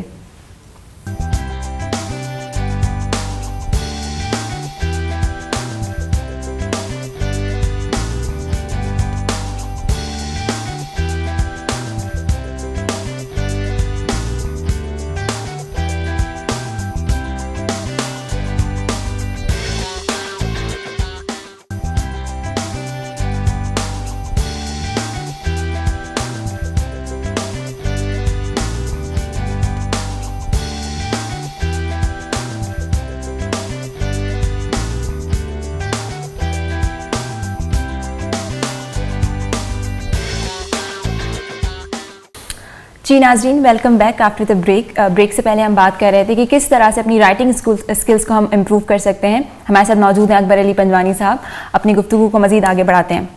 جی سر, جیسا کہ ہم بات کر رہے ہیں کریٹیو رائٹنگ کے حوالے سے, تو جس طرح ہمارے پاس بہت سارے ڈفرینٹ پلیٹ فارمز ہیں, ڈفرینٹ میڈیمز ہیں, تو کیا ہر میڈیم میں کریٹیو رائٹنگ ڈفرینٹ کی جاتی ہے, اور کتنی اہمیت کی حامل ہے کریٹیو رائٹنگ کسی بھی میڈیم اور پلیٹ فارم کے لیے؟ دیکھیے, کسی بھی فیلڈ میں اگر آپ کو ایکسیلنس چاہیے تو آپ کو مختلف ہونا ہوگا, صحیح, کریٹیو ہونا ہوگا. اور یہ کوئی دوڑ یا جنگ نہیں ہے کہ آپ نے جیتنا ہے, آپ نے دوسروں سے اچھا ہونا ہے. اور یہ انسانی فطرت ہے, وہ کوشش کرتا ہے کہ میں دوسروں سے بہتر ہوں. لکھائی کا جہاں تک تعلق ہے, اس میں دیکھیے کتابیں علم دیتی ہیں, علم انسان بناتا ہے, ٹھیک ہے.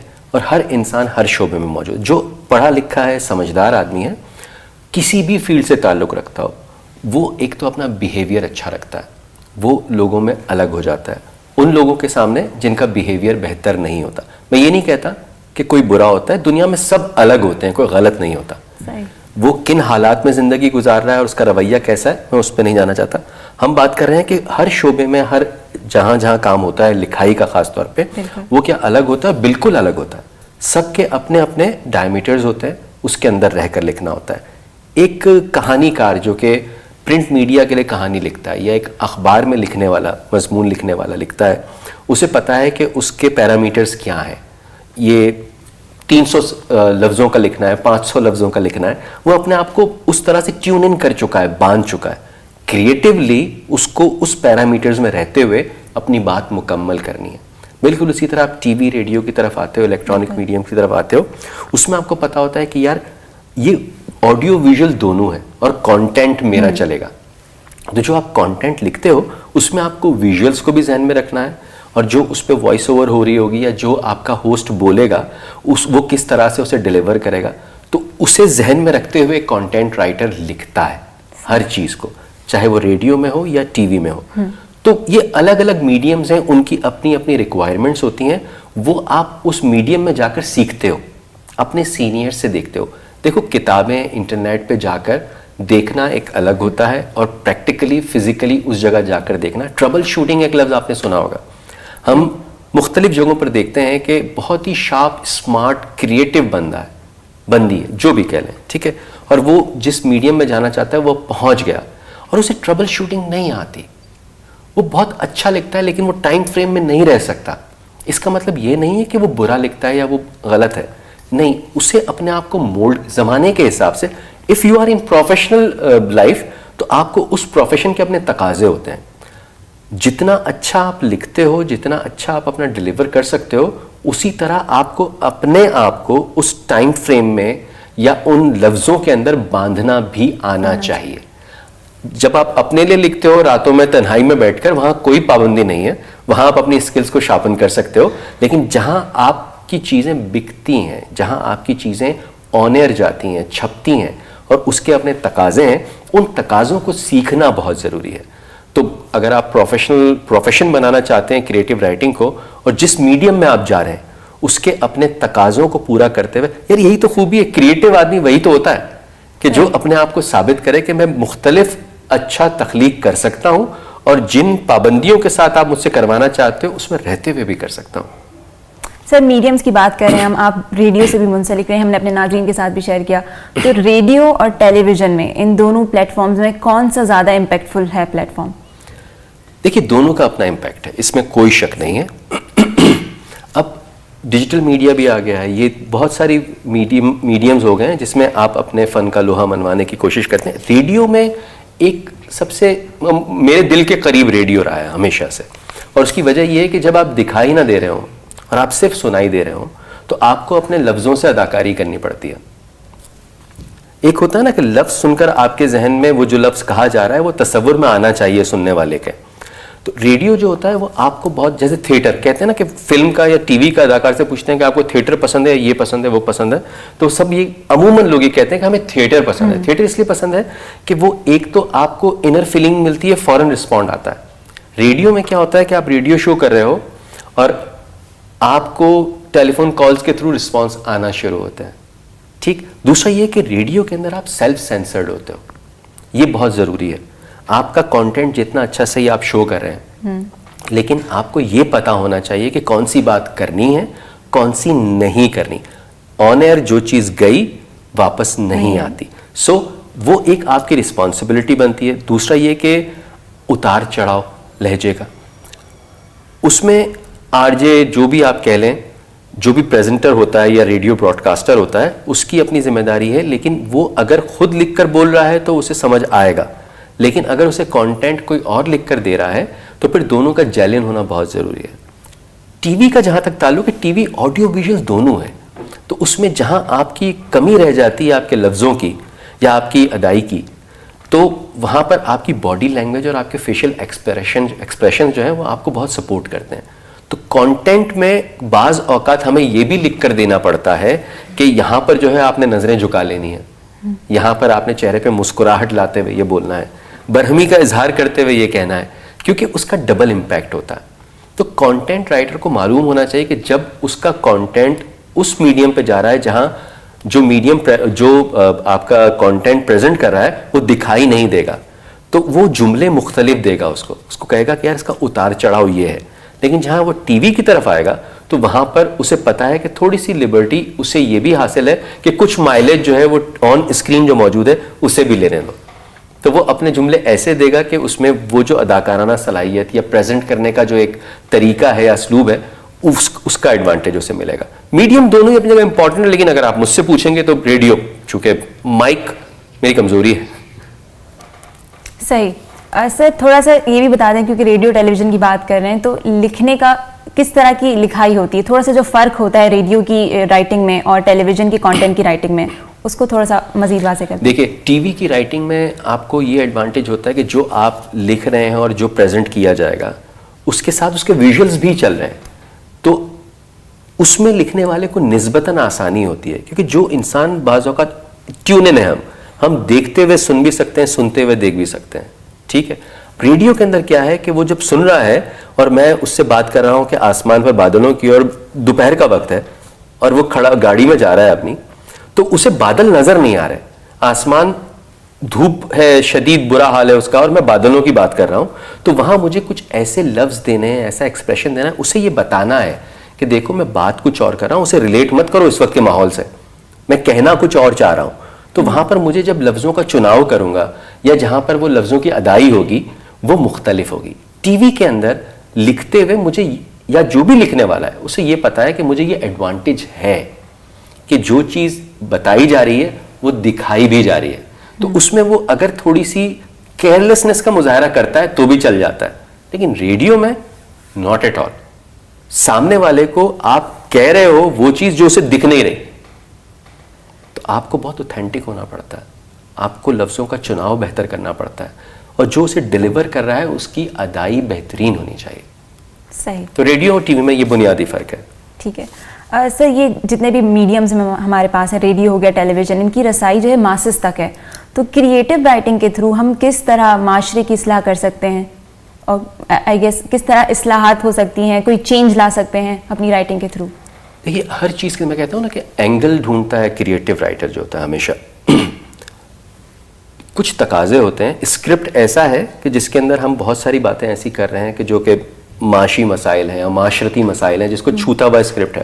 اس کے اندر کچھ چیزیں, کچھ چھوٹی موٹی چیزیں ایسی ڈالی جا سکتی ہیں کیونکہ فلرز ہوتے ہیں. یہ ہر ڈرامے میں, ہر کہانی میں فلرز بہت کاؤنٹ کرتے ہیں. ایک کہانی ایسا نہیں کہ تسلسل سے چل رہی ہو. یہ میں بات کر رہا ہوں ڈراموں کے حوالے سے, اور امپیکٹ وہاں زیادہ آتا ہے بنسبت اس کے کہ ایک شخص بیٹھ کر کہے کہ بھیا جھوٹ مت بولا کرو, یہ مت کیا کرو, گندگی مت پھیلایا کرو. لوگ یہ گھر میں سنتے ہیں, ہر جگہ سنتے ہیں, اور اس طرح اسٹریٹ نصیحت اب لوگ سننا نہیں چاہتے. وہ دیکھنا چاہتے ہیں کہ اس کے بارے میں کیا بتایا جا رہا ہے, گندگی پھیلانے سے کیا مسئلے ہوتے ہیں, اور جھوٹ بولنے سے کہاں کہاں پھنستے ہو. اور جھوٹے کی یادداشت بہت اچھی ہونی چاہیے, کیونکہ اگر 4 دن بعد پوچھ لیا کہ تم نے اس دن کہا تھا وہاں گئے تھے. یہ تمام چیزیں ریلیٹ کر کے آپ اپنے ڈراموں میں, اپنی کہانیوں میں کہیں کہیں بٹس اینڈ چکس میں لوگوں کو بتا سکتے ہیں کہ دیکھو اس سے یہ نقصان ہوتا ہے, اور پھر آپ کی کہانی کا تسلسل ساتھ ہی ساتھ بڑھتا چلا جائے. نصیحت آج کل بیٹھ کر کوئی براہ راست نہیں سنتا, اور یہ انفارچونیٹ نہیں کہوں گا میں, کیونکہ کرنے والے کے پاس بھی وقت نہیں ہے تو سننے والے کے پاس کہاں سے ہوگا. تو درمیان میں کریٹو آدمی کی یہی خوبی ہوتی ہے کہ اسے محسوس ہوتا ہے کہ معاشرے کے اندر یہ برائیاں ہیں, اسے میں ایک پورے پروگرام میں نہیں بتا سکتا.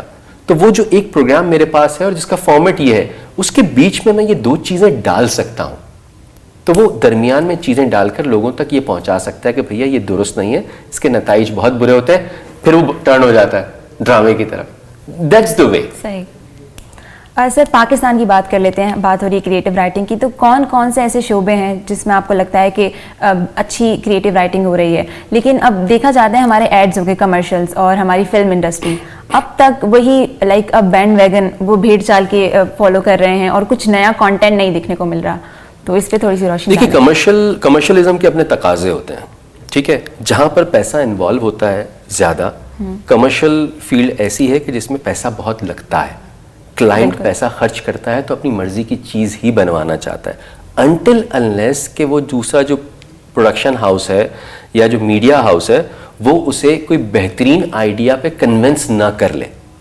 ٹھیک, تھوڑا سا آلسی کا زمانہ ہے, لوگ کہتے ہیں ایزی منی مل جائے, لیکن میں پھر آپ سے یہی کہوں گا کہ روایات سے ہٹ کر جب بھی کوئی کام کیا جاتا ہے اور جو لوگوں تک پہنچ جاتا ہے اسے پذیرائی ضرور ملتی ہے.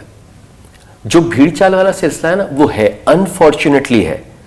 لیکن میں پھر یہ کہتا ہوں کہ جب آپ 1 منٹ کا ایک کمرشل بنا رہے ہو, 30 سیکنڈ کا ایک کمرشل بنا رہے ہو, ریڈیو اسپاٹ ہو یا ٹی وی اسپاٹ ہو, کچھ بھی ہو, اگر کلائنٹ کی ریکوائرمنٹ یہ ہے کہ مجھے یہی چیز چاہیے, یار آپ اینگل تو بدلو, جملے تو بدلو.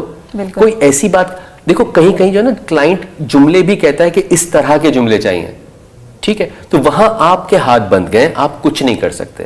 لیکن جہاں جہاں آپ کو ایسا لگتا ہے کہ اتنی سی لبرٹی آپ کو مل رہی ہے, وہاں آپ اپنا ایک امپیکٹ چھوڑ سکتے ہیں. یہ ڈفرینٹ کرے گا آپ کے کمرشل کو دوسرے بہت سارے کمرشل سے. ضروری نہیں ہے کہ کیمرہ اینگل بدل دیا جائے, مطلب آپ ٹاپ شاٹ لے لیں یا مڈ شاٹ لے لیں یا آپ نیچے کیمرہ رکھ دیں, یہ چیزیں ہوتی ہیں, بہت ہوتی ہیں. کس وقت کون سا شاٹ لینا ہے یہ کریٹو ڈائریکٹر جانتا ہے, لیکن کہاں, اور ڈیفینیٹلی پورا ایک بنتا ہے, فریم ورک بنتا ہے کہ بھائی اس طرح سے لکھا جائے گا, کیمرہ یوں آئے گا, یوں جائے گا, پوری کریٹو ٹیم بیٹھتی ہے. اور امپیکٹ آپ کا کہاں پر کریٹ ہوتا ہے, خاص طور پہ جہاں پر آپ نے ڈفرینٹ ایک ٹچ دیا ہے. اچھا, وہ ٹچ اچانک سے ہوتا ہے. میں آپ کو بتاؤں, بہت ساری چیزیں میڈیا کے اندر جو آن دا اسپاٹ ہوتی ہیں نا, وہ سمجھ لیں کہ وہ کریٹو ہوتی ہیں, پہلے سے طے شدہ نہیں ہوتی, ابھی اسی وقت سوجا اور سب کو اچھا لگا اور کر دیا, تو یہ اس طرح سے کریٹیوٹی آتی ہے. ورنہ کمرشلزم میں انفارچونیٹلی صرف پاکستان ہی نہیں, دنیا بھر میں, پاکستان میں زیادہ ہوتا ہے, لیکن یہ کہ ہم بندھے ہوئے ہوتے ہیں, سبھی بندھے ہوئے ہوتے ہیں. صحیح. سر ہمارے ڈراماز کی بات کی جائے تو انٹرنیشنل لیول پر بھی پذیرائی ہے اب تک, تو ایسا کانٹینٹ ہو رہا ہے پروڈیوس جو لوگوں کو پسند ہے, لیکن پاکستانی عوام میں اب تک رجحان ہے کہ اب تک انٹرنیشنل کانٹینٹ دیکھا جاتا ہے, جیسے ٹرکش ڈراماز ہو گئے, انڈین کانٹینٹ پہلے دیکھا جاتا تھا, اب تھوڑی تعداد کم ہو گئی ہے. تو کس طرح سے ہم اپنی فلمز میں اسپیشلی, اور ایڈز میں, کمرشل کی میں پھر بات کروں گی, کیا ایسی بہتری لا سکتے ہیں کہ ہمارے لوگ اپنا ہی کانٹینٹ دیکھیں, اپنی فلمز دیکھیں, اس کو اسی کو پروموٹ کریں؟ دیکھیے کانٹینٹ ڈفرینٹ, میں وہی کہہ رہا ہوں, ڈفرینٹ ہوگا تو لوگ دیکھیں گے. دیکھیے ڈرامے کی آپ بات کرتے ہو نا, جیسے ٹرکش ڈرامے آ گئے یا دوسرے فارن کنٹریز کے ڈرامے آ گئے, ڈب کر کے دکھائے جا رہے ہیں, لوگوں کو لوکیشن ڈفرینٹ نظر آ رہی ہیں, لوگوں کو چہرے ڈفرینٹ نظر آ رہے ہیں, لوگوں کو اسٹوری ان کے حساب سے ہے نا, تو ان کو مختلف نظر آئی, تو سوئچ کر گئے. وہ کچھ لوگوں نے ٹرکش ڈرامے دیکھنا شروع کر دیا, دوسری فارن لینگویج کے ڈرامے جو اردو میں ڈب کیا رہے ہیں, لوگ سوئچ ہوئے, اس میں کوئی دو رائے نہیں ہے. لیکن آپ کے ڈرامے بھی ابھی دیکھے جا رہے ہیں, یہ بھی سچ ہے. آپ کا ہر وہ ڈرامہ دیکھا جا رہا ہے. کہیں کہیں وہ کہتے ہیں نا کہ کسی کے گلابی یا لال گالوں کو دیکھ کر آپ تھپڑ مار کے اپنے گالوں کو لال کر دیں, یہ بری بات ہوتی ہے. ٹھیک ہے, آپ کی اپنی روایات ہیں, آپ کا اپنا ایک پورا سسٹم ہے, اس میں رہتے ہوئے آپ اگر کہانی کو کوئی اینگل دے سکتے ہیں, اچھا سا موڑ لے کر آ جائے, تو وہ لوگوں میں بالکل پسند کیا جائے گا. لوگوں کو مختلف چیزیں چاہیے, ڈیلی بیسس پر لوگوں کو مختلف چاہیے. روز آپ ایک کھانا نہیں کھا سکتے, ایک طرح کا لباس نہیں پہن سکتے, آپ چینج مانگتے ہیں, اور اگر آپ چینج نہیں دو گے تو لوگ سوئچ ہوں گے. اور لوگوں کے سوئچ ہونے کی یہی وجہ ہے کہ فورن کانٹینٹ کی طرف گئے. اور سم ہاؤ میں آپ کو ایک بات بتاؤں کہ یہ جو فورن کانٹینٹ چل رہا ہے نا, یہ بھی اگر 6-8 مہینے سال چلتا رہا, لوگ بیزار ہو جائیں گے, کیونکہ وہاں پر بھی بھیڑ چال ہے. ٹھیک ہے, وہاں پر بھی بھیڑ چال ہے, اور چونکہ پاکستان میں وہ اردو میں ڈب ہو رہا ہے, تو آوازیں بھی لمیٹڈ ہیں, تو وہ آوازیں وہی رہیں گی, بھیڑ چال کا سسٹم ہو جائے گا, آپ ایونچولی پھر کہیں اور سوئچ کرو گے. چینج لوگوں کو چاہیے ہوتا ہے, اور اگر آپ خود سے اپنے ملک میں چینج پروڈیوس کرو, تو ایک تو یہ کہ آپ کا زر مبادلہ آپ کے پاس رہتا ہے, آپ کے جتنے بھی باصلاحیت لوگ ہیں ان کا روزگار لگا رہتا ہے. یہ تمام چیزیں ممکن ہے, 100% ممکن ہے. صرف اور صرف چیزیں یہ ہے کہ جہاں پر کمرشلزم میں تھوڑی سی گنجائش بنے نا, آپ کریٹیولی ڈفرینٹ کچھ کر جاؤ اور کرتے رہو. یہ ایک کانسٹنٹ چیز ہے. آج میں نے کسی نے بھی کوئی اچھی چیز بنائی اور وہ کلک کر گئی, تو میں یا وہ شخص اس کام کی ایک مرتبہ اور کمائی کھا لے گا. تیسری بار اسے کچھ اور نیا کرنا ہے, اگر اس نے نہیں کیا تو تیسری بار اسے کام نہیں ملے گا. سو دا تھنگ از کہ ہر بار کوئی نیا آئیڈیا نیا, آپ بار بار کریٹو کی بات کرتے ہو نا, کریٹیوٹی کچھ بھی ہو سکتی ہے یار. میں آپ کو اپنے ریڈیو کے زمانے کا ایک واقعہ بتاؤں. ایک ہمارے دوست ہیں, نام نہیں لوں گا میں ان کا, وہ بے وقوفی کی حد تک جو ہے نا وہ کانفیڈنس انسان ہے. وہ نیوز پڑھنے گئے آن ایئر کے اندر, اور پرچہ پرنٹ آؤٹ نہیں نکلا, لائیو جانا تھا. وہ اتنا کانفیڈنٹ بندہ تھا کہ وہ آن ایئر میں چلا گیا, لائیو مائک کھول گیا, اسے نیوز پڑھنا شروع کر دی, جو وہ کچھ دیر پہلے ٹی وی پر دیکھ کر آیا تھا. میں کہہ رہا ہوں ایسے آپ کو تھوڑے سے بے باک اور تیز لوگوں کی ضرورت ہے, جو کہ اپنے آپ کو شارپن کریں. کریٹو, یہ مثال میں نے صرف اس لیے دی ہے کہ جو کریٹو بندہ ہوتا ہے نا, وہ پھر بندتا نہیں ہے, وہ کاغذ اور پرچوں کا محتاج نہیں ہوتا. وہ کہتا ہے مجھے تبدیلی لانی ہے تو لانی ہے, یہ چیز ہونی ہے تو ہونی ہے, اور اس کے لیے کانفیڈنس بہت ضروری ہے. اب اسرٹیونیس بہت ضروری ہے. ہمارے کچھ کریٹو لوگ اگریسو ہو جاتے ہیں, اور اگریشن کاموں کو بگاڑتا ہے. آپ اسرٹیو ہو, اپنی رائے دیں, اپنی جو تخلیقی چیز ہے اسے اچھی طرح پریزنٹ کریں, اور جانے دیں جیسا وہ چاہتے ہیں. کل کو آپ کہہ سکتے ہو کہ میں نے تو کہا تھا نا, دیکھیے یہ ہوا. تو اسرٹیو ہونا چاہیے ہر کریٹو آدمی کو. اگریشن اس کو مار ڈالے گا, یہ میں بتا رہا ہوں. وہ خود بھی کل ہو جائے گا, اور سامنے والا تو پہلے مارے گا اس کو. صحیح. سر نیٹ فلکس کا بہت رجحان ہے اس وقت لوگوں میں, اور جو سیریز پروڈیوس ہو رہی ہیں کافی حد تک ان کا جو رائٹ اپ ہے وہ بہت اچھا ہوتا ہے, بہت پسند کیا جاتا ہے. پاکستان میں کب تک اس طرح کی سیریز وغیرہ ہم دیکھ رہے ہیں کہ شروعات ہوئی ہے لیکن اس حد تک اب نہیں پہنچ پائے, تو کب تک اس طرح کا سلسلہ شروع ہو سکتا ہے؟ دیکھیے ٹیکنیکلی آپ ابھی وہاں نہیں ہو, یہ طے ہے جی ٹھیک ہے. نیٹ فلکس کو اگر آپ جانا چاہتے ہو نیٹ فلکس تک, تو نیٹ فلکس کے اپنے پیرامیٹرز ہیں, ان کی کچھ ریکوائرمنٹس ہیں, آپ کو اس کو پورا کرنا ہے.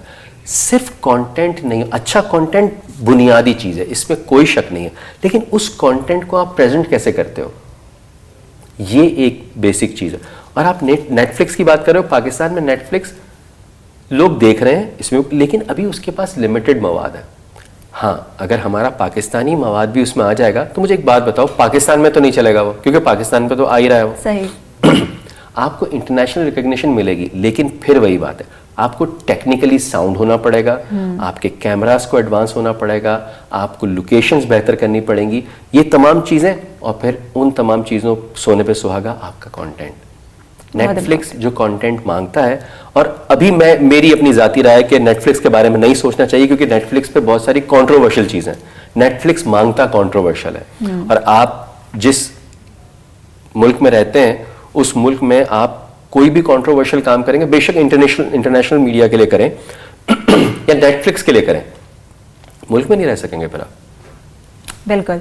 جی ناظرین, یہاں وقت ہوا ہے ایک چھوٹے سے بریک کا. بریک کے بعد اپنی گفتگو کو مزید آگے بڑھاتے ہیں. دیکھتے رہیے یہ پروگرام وائس آف SMIU.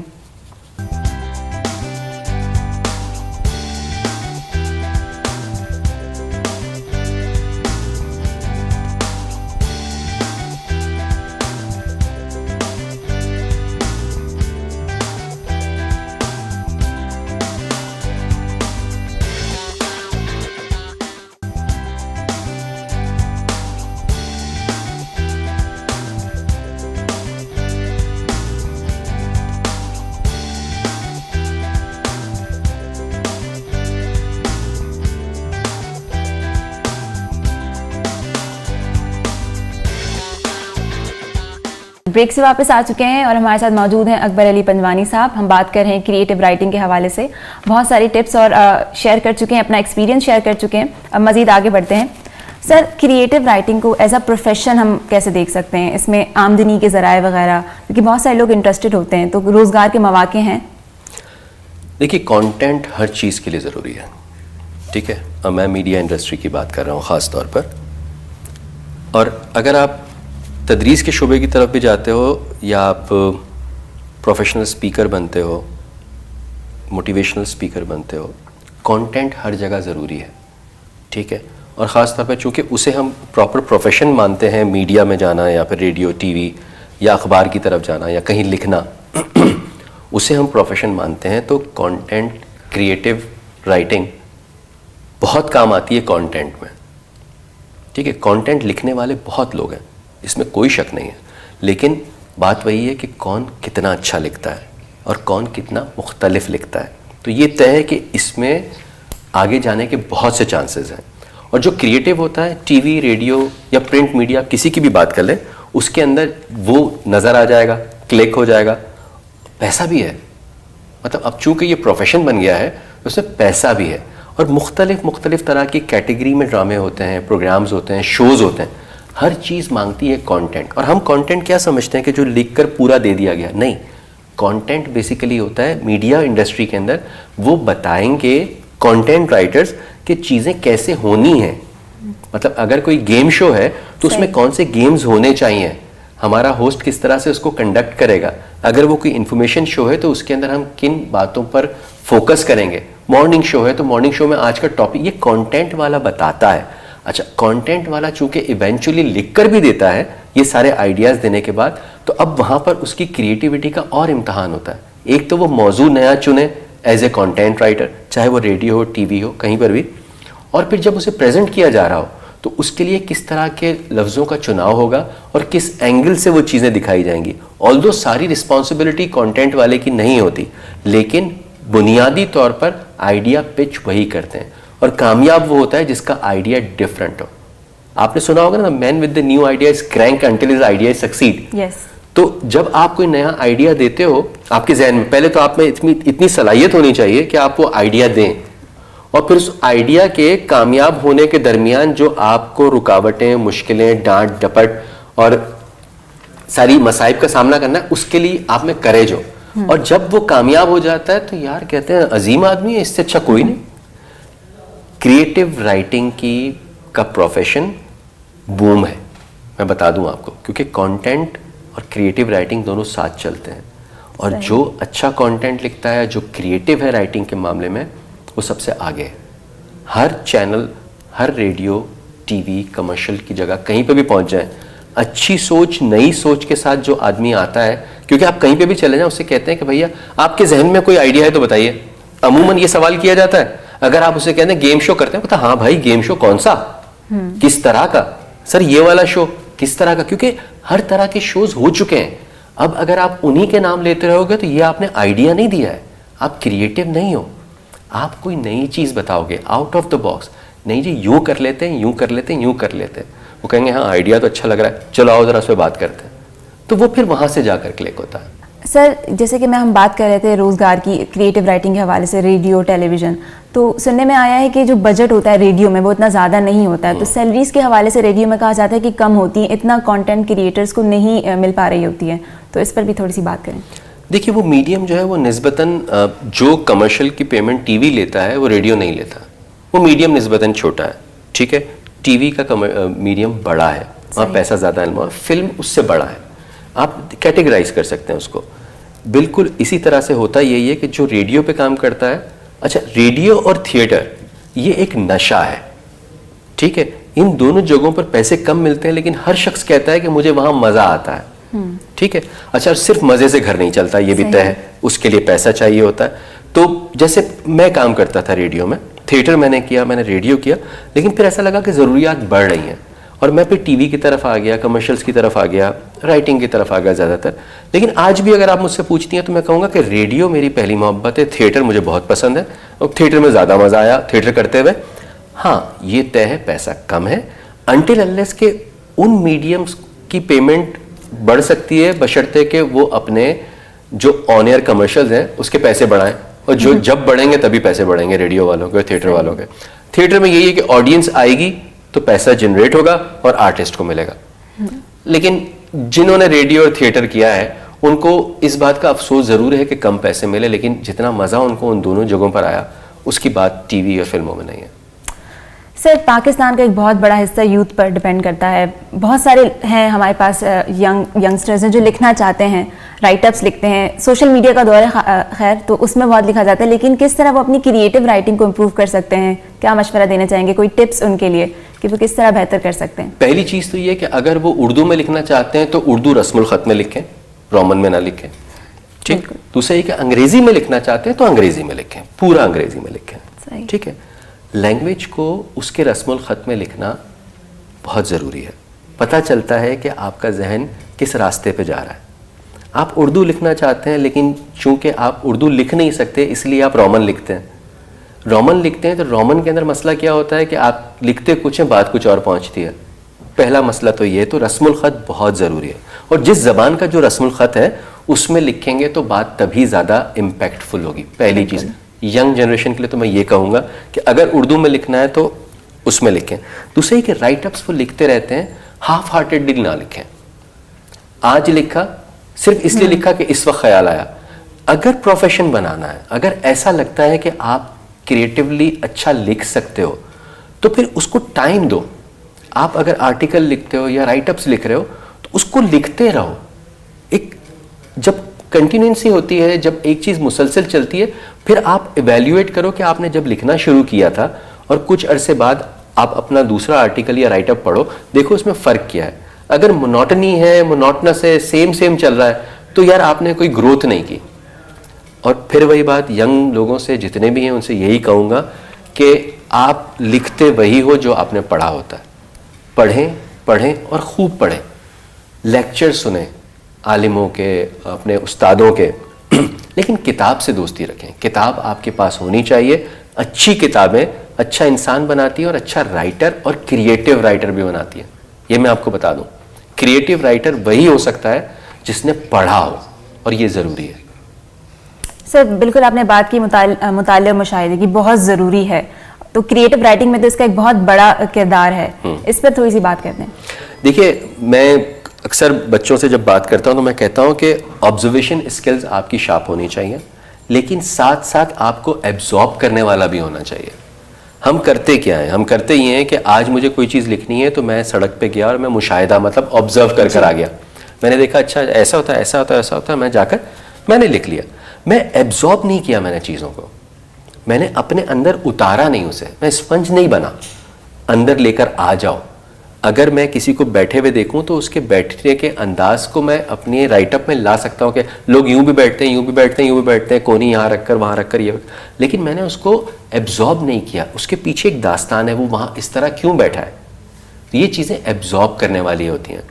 کہنے کا مقصد یہ ہے کہ اگر آپ کو اپنی رائٹنگ اسکلز کو شارپن کرنا ہے اور کریٹو بننا ہے تو آپ کو کتابیں تو پڑھنی ہیں، اسی کے ساتھ ساتھ آبزرویشن اور ایبزارب کرنا آنا چاہیے.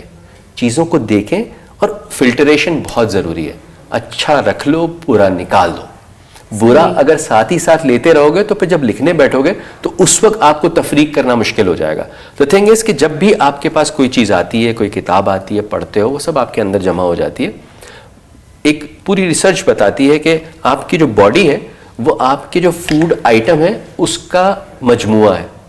بالکل اسی طرح آپ کا ذہن ہے وہ آپ کی سوچوں کا مجموعہ. یہ سوچیں کہاں سے آتی ہیں؟ آپ کی امی بات کر رہی ہے، ابو بات کر رہے ہیں، استاد بات کر رہے ہیں، دوست بات کر رہے ہیں، ان کے خیالات سب آپ کے یہاں جمع ہوتے ہیں.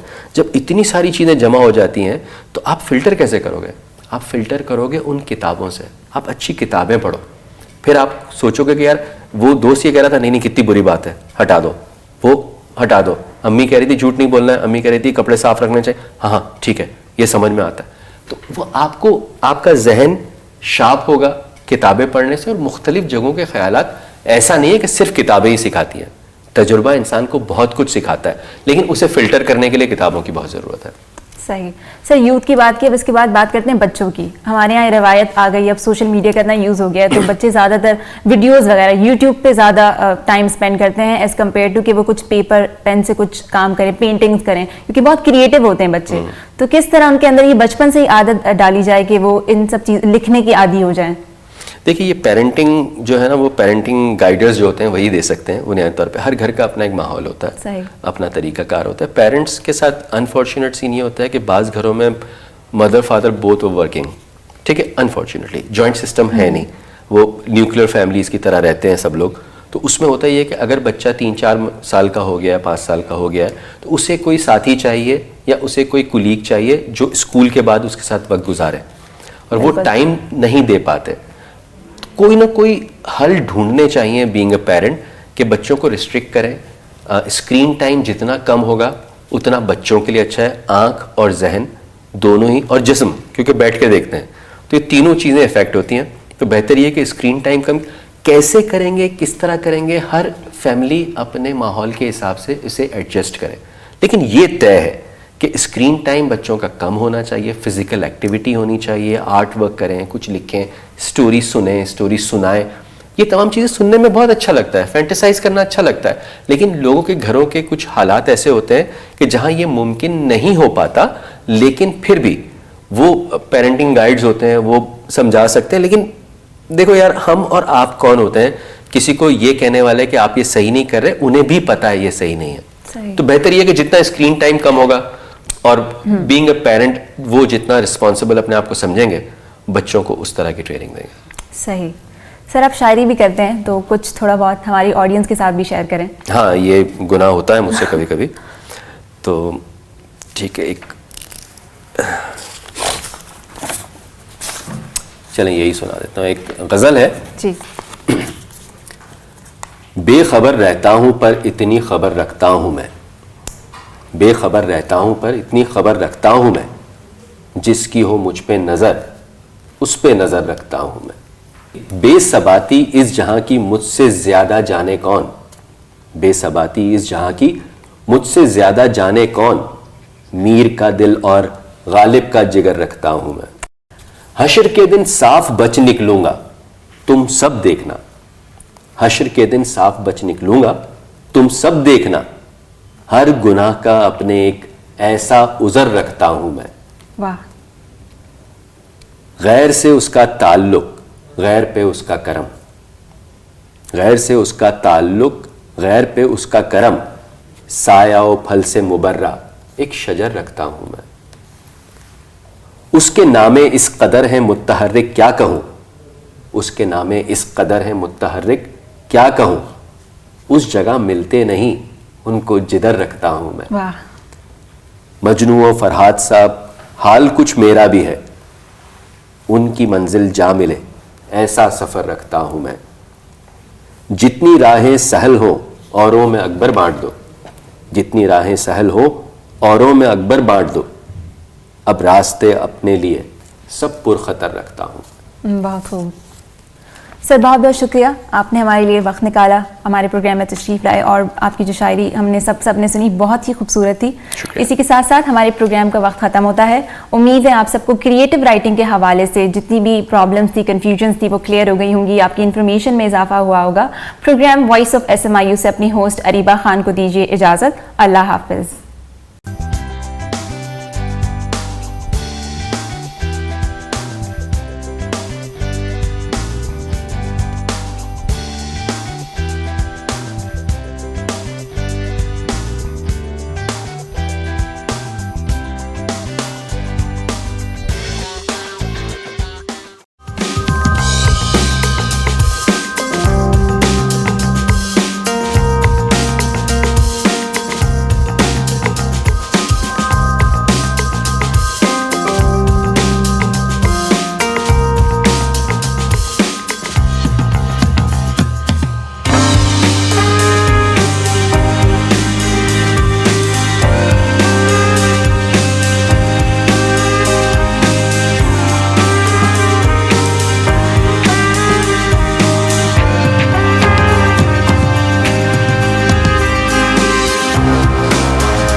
بانی پاکستان قائد اعظم محمد علی جناح رحمۃ اللہ علیہ نے فرمایا، اپنی تنظیم اس طور کیجیے کہ کسی پر بھروسہ کرنے کی ضرورت نہ رہے، یہی آپ کا واحد اور بہترین تحفظ ہے. اس کا یہ مطلب نہیں کہ ہم کسی کے خلاف بدخواہی یا اناد رکھیں. اپنے حقوق اور مفاد کے تحفظ کے لیے وہ طاقت پیدا کر لیجیے کہ آپ اپنی مدافعت کر سکیں.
मैं इसके बाद बैटिंग पे जाऊंगा। अब पकड़ो। बाइक चलाना सिखाऊं। वाकई? हाँ।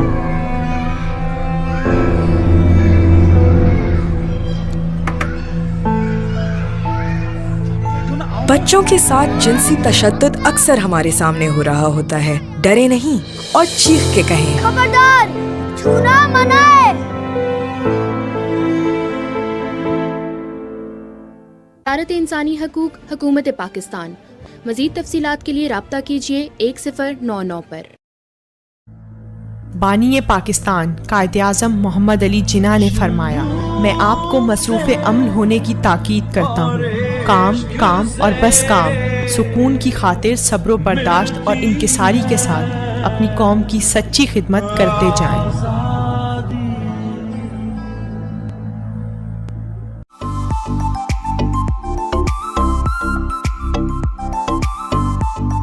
सिंध मदरसतुल इस्लाम यूनिवर्सिटी में मोहतसिब आला सिंध के ताउन से ब्रांड एम्बेसडर प्रोग्राम के हवाले से वर्कशॉप का इनेकाद किया गया। वर्कशॉप में सूबाई मोहतसिब आला सिंध मोहम्मद सुहेल राजपूत ने कहा कि सिंध मदरसतुल इस्लाम यूनिवर्सिटी के 10 तलबा को ब्रांड एम्बेसडर प्रोग्राम के तहत सूबाई मोहतसिब आला सिंध के सफ़ीर मुकर्रर किया जाएगा। तकरीब से खिताब करते हुए उन्होंने कहा कि एम्बेसडर प्रोग्राम के जरिए मुंतखब होने वाले तलबा मोहतसिब आला ऑफिस और कम्युनिटी के दरमियान पुल का किरदार अदा करेंगे, जिससे हुकूमती महकमों की गुड गवर्नेंस, शफाफियत और जवाबदेही को फ़रोग मिलेगा। The industry and academia work together in the developed Western economies in order to achieve the kind of results that those economies are producing. And it's high time that we involve universities, we involve the lot of PhD graduates who are sitting in the faculties of these universities to come forward, and other than the academic work, they shall involve themselves in the public sphere where the working of the government can be improved through their participation. So with this target in mind, we have started this ambassador program. Guest of honour vice chancellor Sindh Madressatul Islam university professor doctor Mujibuddin Sehrai Memon ने तकरीब से खिताब करते हुए कहा कि SMIU में मौजूद स्टूडेंट सोसाइटीज़ तलबा को मुस्तकबिल के रहनुमा के तौर पर तरबियत दे रही हैं। 10 student councils we have, and these all student councils are going through the whole electoral procedure religiously, and every year we have elected executive committees of those electoral students societies, and they have a number of members in each society. So I hope that this exercise will be one of the part of those societies. So in a way, this whole mechanism will strengthen your ambassador program as well.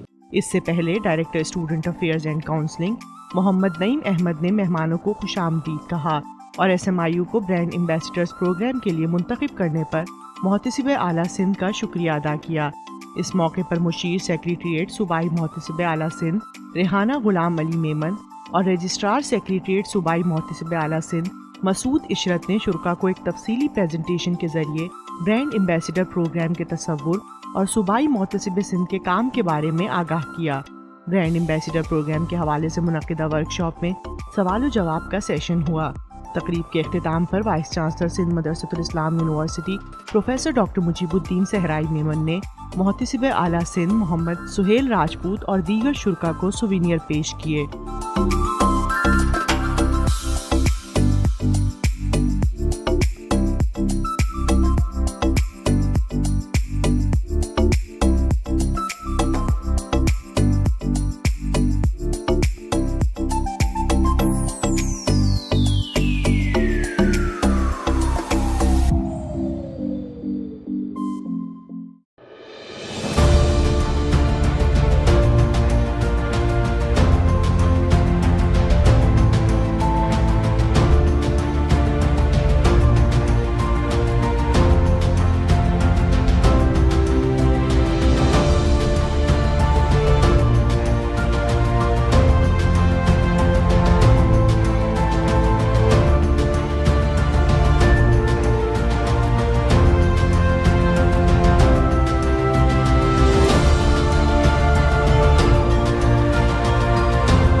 बच्चों, आपकी खुशी और हिफाजत हमारे लिए बहुत ज़रूरी है।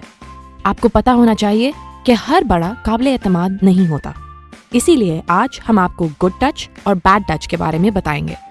गुड टच में शामिल है डॉक्टर का आपको सेहतमंद रखने के लिए चुना, वालिदैन का आपको साफ रखने के लिए चुना, दोस्तों के साथ हाथ मिलाना, टीचर का आपके सर पर या पीठ पर थपकी देना, दादा दादी या नाना नानी के साथ गले मिलना। बैड टच में शामिल है किसी का आपकी शर्मगाह को छूना, छुपकर हाथ लगाना, अजनबियों का छूना, ऐसा छूना जिसका आपको बताया जाए कि अच्छा है लेकिन आपको बुरा और शर्मनाक महसूस हो, ऐसा छूना जो आपको गलत लगे। अगर आपको लगता है कि आपको बैड टच का निशाना बनाया गया है तो फौरन अपने वालिदैन या फिर किसी काबिल एतमाद बड़े को बताएं। मजीद मालूमात और शिकायत के लिए आप मिनिस्ट्री ऑफ ह्यूमन राइट्स की हेल्पलाइन 1099 पर कॉल कर सकते हैं। इसके अलावा आप उनके साथ लैंडलाइन, व्हाट्सएप या ईमेल के जरिए राब्ता कर सकते हैं। वानी पाकिस्तान कायद आज़म मोहम्मद अली जिन्ना रहमतुल्लाह अलैह ने फरमाया, जद्दोजहद सिर्फ मुसलमानों ही के लिए मखसूस नहीं है बल्कि इसका दस्तरख्वान हर फ़िरके के लिए बिछा हुआ है और वो हर फ़िरके के हुकूक के तहफ़्फ़ुज़ को अपना फ़र्ज़ अव्वलीन समझती है। बिस्मिल्लाहिर्रहमानिर्रहीम। Madam Iram Tanveer, director general, Ministry of Information and Broadcasting, Directorate of Electronic Media Publication, the senior officers of the Information Department, learned deans, faculty, officers and students, आप सबको और मुझे भी कायद आज़म का यौम पैदाइश मुबारक। Of course, we are a bit late क्योंकि this occasion was supposed to be conducted on 24th December, as I believe, but one or other reason it has been organized today. At the outset, I am very much thankful and appreciate the efforts of Ministry of Information. Number one, because they have been organizing this event with all respect and regards, and number second, that they have selected this esteemed institute to celebrate the 146th birthday of Qaid Azam. I think when we talk about Sindh Madressatul Islam, then there are two prominent names behind the reputation of this institute. The one is the founder himself, who is Hassan Ali Afandi Saab, and the other one is Qaid-e-Azam Muhammad Ali Jinnah, who joined this institute just after establishment of this institute after its 2 years. He joined this institute in 1887, and as all of us know, the longest period whichever institute where Qaid-e-Azam studied is again Sindh Madressatul Islam. He was here for more than 4 years. Now, if we talk about Qaid-e-Azam, though he is a founder of the country, but to be honest, if I would not have been a Pakistani, if I would not have any experience of Pakistan, I would have still put him in top 10 personalities of the world. ये सिर्फ एक पाकिस्तानी जज्बात नहीं है. As a person, if you read him, if you see his achievements, if you see him as a gentleman, if you see him as a mature person, you will find a person of quality who knows and who knew how to move, how to work, how to give due respect, how to earn due respect, and how to argue یہ جو آج کل ہم بہت ساری چیزیں یہاں پر اپنے آپ میں ڈھونڈ رہے ہیں، خاص طور پر ہم ٹالرنس کی بات کرتے ہیں، تو if you want to learn the tolerance, go again and read Quaid Azam. Because I myself a firm believer of the logic, of the rational. آپ کسی انسان کو، انسان تو کیا انفیکٹ میں تو کہتا ہوں کسی حیوان کو، آپ کا کوئی پیٹ ہے، جیسے موسٹلی ہمارے پاس کیٹ اینڈ ڈاگز ہوتے ہیں، وہ بھی اتنے آپ کے ساتھ چل کے ان کی ایسی ٹریننگز ہو جاتی ہیں کہ آپ جب تک ان کو کوئی پراپر سمجھانے کی کوشش نہ کریں وہ بھی نہیں سمجھتے. تو انسان تو اشرف المخلوقات ہے. تو میرا چاہے وہ میری پرسنل کمیونیکیشن ہو، چاہے وہ مائی پرسنل میری ورکنگ ہو، میں ہمیشہ ذاتی طور پر بڑا سخت فالوور ہوں ریشنل کا، لاجک کا. I myself being the head of various institutes since last 20 years, I have always argument with my officers and all the stakeholders whenever they come to me, and I always, آپ سب بیٹھے ہوئے ہیں ابھی یہاں پہ بھی، تو میں جب بھی بات کرتا ہوں میں کہتا ہوں مجھے لاجک بتاؤ, why you want to do or why you want me to approve that if it is outside the rules and regulations. تو I think قائد اعظم، اور ہو سکتا ہے میں نے انجانے میں یہ قائد اعظم کو پڑھ کے ہی سیکھا ہو, that I don't know, but maybe, frankly speaking. So you see, the Qaid Azam from very beginning, when he joined Pakistan, All India Muslim League, from that day, if you read his profile, if you read his, or if you listen his speeches, his arguments, you will find him that he fought on the rational and logical approaches. To the end, when he won the separation of subcontinent, that was again rational. آپ کو پتا ہو کہ ایک American جو scholar ہیں انہوں نے بڑا ایک زبردست طریقے سے ان کو ڈسکرائب کیا. انہوں نے کہا کہ دنیا میں کچھ لوگ ہیں جو ہسٹری کو چینج کرتے ہیں سگنیفیکنٹلی, ان میں سے بھی کچھ ہیں جو دنیا کے نقشے کو چینج کرتے ہیں, مگر آلموسٹ ریئر ہیں جو ایک اسٹیٹ کو, ایک نیشن کو اسٹیٹ بناتے ہیں. اور قائد اعظم نے وہ سب تینوں چیزیں کی. تو آئی تھنک اس سے زیادہ قائد اعظم کو اچھی طرح سے ڈسکرائب میں آپ نہیں کر سکتے جتنا اس امریکن اسکالر نے کیا ہے. اور آج مجھے بڑی خوشی ہوئی, ویسے تو قائد اعظم کے یہ ہم 3 اصول جن کو ہم نے اپنایا ہوا ہے, unity, discipline and faith. The fourth one which I saw today, whoever has selected, I don't know, that is devotion. And I think this is where we lack a lot. The devotion is required, devotion was required, devotion is required, devotion will always be required to keep this nation sustainable, to keep this country sustainable. The sustainability is the issue in the present times.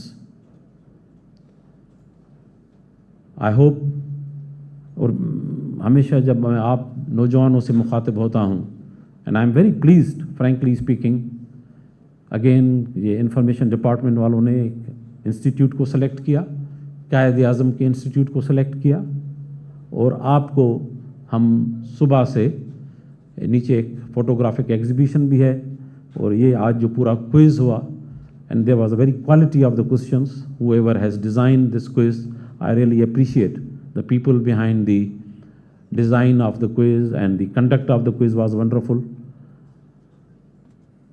And I believe جو winner ہیں وہ تو بہت خوش ہوں گے, لیکن whosoever has participated, they all are congratulated to take a part, and जैसे मैडम कह रही थी कि बहुत सारी ऐसी चीज़ें थी जो मैंने भी यहाँ पे लर्न की, और ये हकीकत है। मैं my self being an engineer, जब हम बहुत ही बड़े इंजीनियर हो जाते हैं तो बेसिक्स भूल जाते हैं. तो I think this is a good review for all of us, and we came to know that how the Qaid was and what was his what were the achievements, and how the people really as a leader believed in him and followed him. एक बड़ी आज के दौर में भी देखिए, कायद आज़म के पास न कोई फौज थी, कोई फौज तो नहीं थी, न उसके पास कोई हथियार था, न उसकी कोई शख्सियत थी हथियार उठाने वाली. आई इवन बिलीव कि उसने बड़ा शाय किया होगा अगर कोई गार्ड भी उसने अपने पीछे लगाया हो अपने ज़माने में, until unless because of the very strong requirement of the protocols. He was not that kind of person. So you see, he did all with his attitude, with his aptitude, with his qualification, with his merit, and with his logical approach, rational approach. So I hope ये आप जो हम नौजवान हैं, जो हम थोड़े से शॉर्टकट्स में बिलीव करने लगे हैं, टेम्परामेंट हम लूज़ कर देते हैं, नर्व्स हमारी टेस्टिंग टाइम पर काम नहीं करती, और हम बड़े जल्दी कुछ छोटी छोटी चीज़ों से इन्फ्लुएंस हो जाते हैं, ये बहुत अहम है आज के बच्चों के लिए. Like I always define you population of the 21st century. No doubt we have been highly digitalized, and because of the digitalization we have adopted certain shortcuts as well. तो कहाँ कहाँ पर तो वो चीज़ें ऐप्स में और उनमें तो ठीक है, you got a very simple life and simple solutions, but for a longer term, whether it is your future, whether it is the future of the country, whether it is the sustainability of this country, and all the aspects of the country are required, there we need you to be a mature citizen of this country. Thank you very much again, media department and the information department. आप सब senior लोग यहाँ आए और आपने हम सबको encourage किया, मेरे बच्चों को इनकरेज किया, and you made a very wonderful activity here. और मैं चाहूँगा क्योंकि सस्टेनेबिलिटी का मैं बड़ा जो है वो फॉलोअर हूँ, तो आज के बाद हम खुदाफिज न कहें एक दूसरे को. और ये आपका डिपार्टमेंट है, ये आपका इंस्टीट्यूट है, कायद का इंस्टीट्यूट है, तो यू आर ऑलवेज़ वेलकम. हर साल यहाँ पर कोई एक्टिविटी करें, मैं हूँ न हूँ, कोई भी हो तो वो आपके साथ इसी तरह ताउन करेगा. फ्रेंकली स्पीकिंग, क्योंकि ये हम थोड़े से प्रोग्राम्स चेंज करते रहे, तो आज भी फ्रेंकली मुझे तो आई वॉज नॉट श्योर कि आज है या नहीं है, बट एनीवे देर आयत दुरुस्त आयत, and it has been, I think we all have enjoyed, haven't we? So how do I know? Thank you. God bless you. Thank you.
Sindh Madrasatul Islam university میں اسٹوڈنٹ کونسل کے 9 منتخب عہدیداروں کی تقریب حلف برداری منعقد کی گئی. مہمان خصوصی وائس چانسلر سندھ مدرسۃ Islam university professor doctor Mujibuddin Sehrai Memon, society patterns, faculty اور اسٹاف نے تقریب میں شرکت کی. تقریب سے خطاب کرتے ہوئے مہمان خصوصی professor doctor Mujibuddin Sehrai Memon نے نئے منتخب عہدیداروں کو مبارکباد پیش کی اور مستقبل میں بہتر کارکردگی کی امید ظاہر کی. First of all, congratulations to all the new elected members of the various societies. So I am very proud of your lost societies. ان کے آج جو مختلف سوسائٹیز تھیں جنہوں نے مل کر مختلف واقعوں پر اپنی performance the. And also we expect the same now from our new elected members of these societies. مہمان خصوصی وائس چانسلر سندھ مدرسۃ Islam university professor doctor Mujibuddin Sehrai Memon اور ڈائریکٹر اسٹوڈنٹ افیئرز محمد نعیم احمد نے نئے منتخب عہدیداران سے حلف لیا. I, being a member of SMIU Student Council, do solemnly swear that I will bear true faith and allegiance to Pakistan, that as a member of Sindh Madressatul Islam University Student Council, I will perform my duties and responsibilities honestly. اس سے پہلے director student affairs محمد نعیم احمد نے شرکا کو خوش آمدید کہا اور student council elections کے حوالے سے مختصر رپورٹ پیش کی.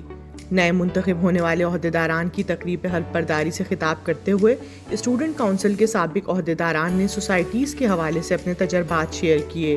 تقریب کے اختتام پر vice chancellor professor doctor Mujibuddin Sehrai Memon نے پرنسپل آفیسرز کے ہمراہ اپنی مدت مکمل کرنے والے عہدیداروں اور سوسائٹی پیٹرنز میں اسناد اور شیلڈز تقسیم کیں.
ورلڈ ٹیلی ویژن ڈے کے حوالے سے سندھ مدرسۃ الاسلام یونیورسٹی کے directorate of broadcasting and media trainings کی جانب سے سیمینار منعقد کیا گیا.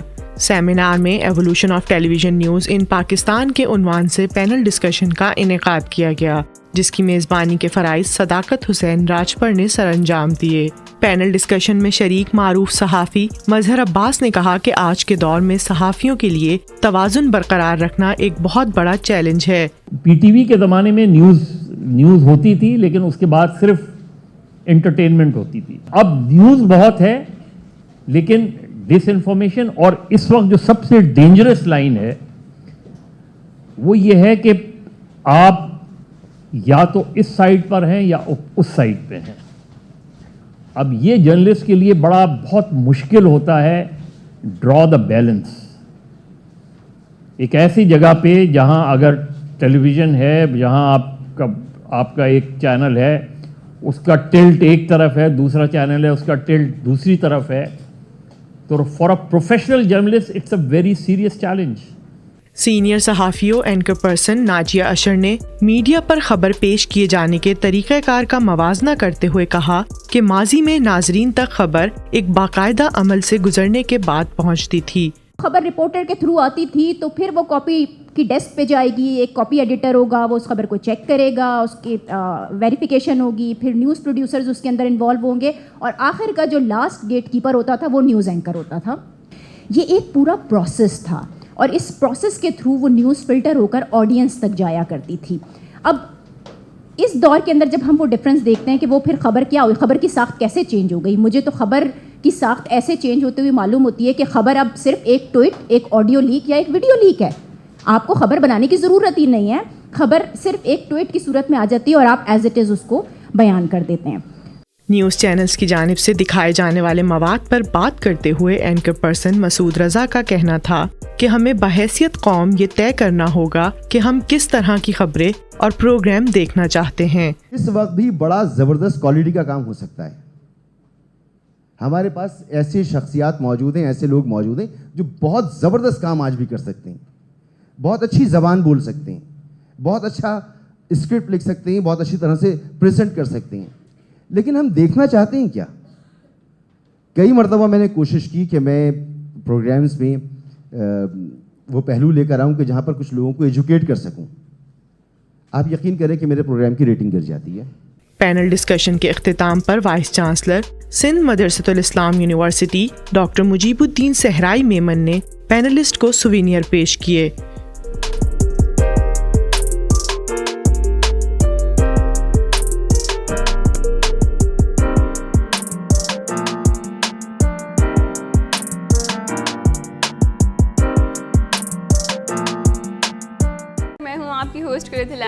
میں ہوں آپ کی میزبان ماہنور عدنان. میں ہوں اماد مرزا. میں ہوں فاقیہ علی خان. میں ہوں سمیر احمد. SMIU TV لا رہا ہے آپ کے لیے میڈیا ٹریننگ پروگرام جس میں آپ سیکھ سکیں گے programme hosting, news anchoring, TV اور ریڈیو پروڈکشن. یہ موقع ہے اپنی صلاحیتوں کو منوانے کا. ابھی رجسٹر کریں www.smiu.tv per.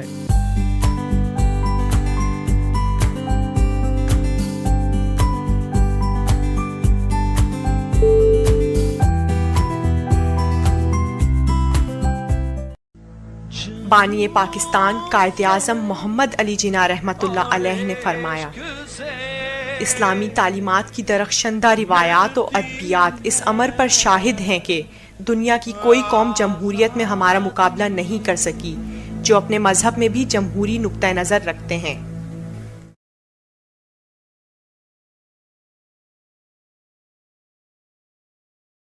Starting with the name of Allah, the most beneficent, the most merciful. Our esteemed panelists, respected deans, HODs, faculty, staff members, and dear students, Assalamu alaikum and good afternoon. This is Zunaira Jalali, Manager Student Affairs, and on behalf of the Faculty of Education, I warmly welcome you all to this panel discussion based on the theme of integrating sustainability across teacher education curricula, challenges, opportunities, and practices. Dear audience, nurturing sustainability education creates empowered eco-warriors shaping a brighter future. In a world where we are already facing so many environmental challenges, integrating sustainability into education is not just an option, rather it's a necessity. And considering the importance of linking sustainability with teachers' education, the Faculty of Education has designed this panel discussion for you all. We are honored to have with us today renowned experts of the field who are going to share their knowledge and words of wisdom with us on this very pertinent topic. I would like to take this honor and introduce each of our panelists. Our very first panelist is Dr. Shiri Mustafa Narejo, Secretary of School Education and Literacy Department, Government of Sindh. Madam, with your permission, I would like to introduce your brief profile to the audience. She is a highly qualified, well-educated, and inspiring personality in bureaucracy of Sindh.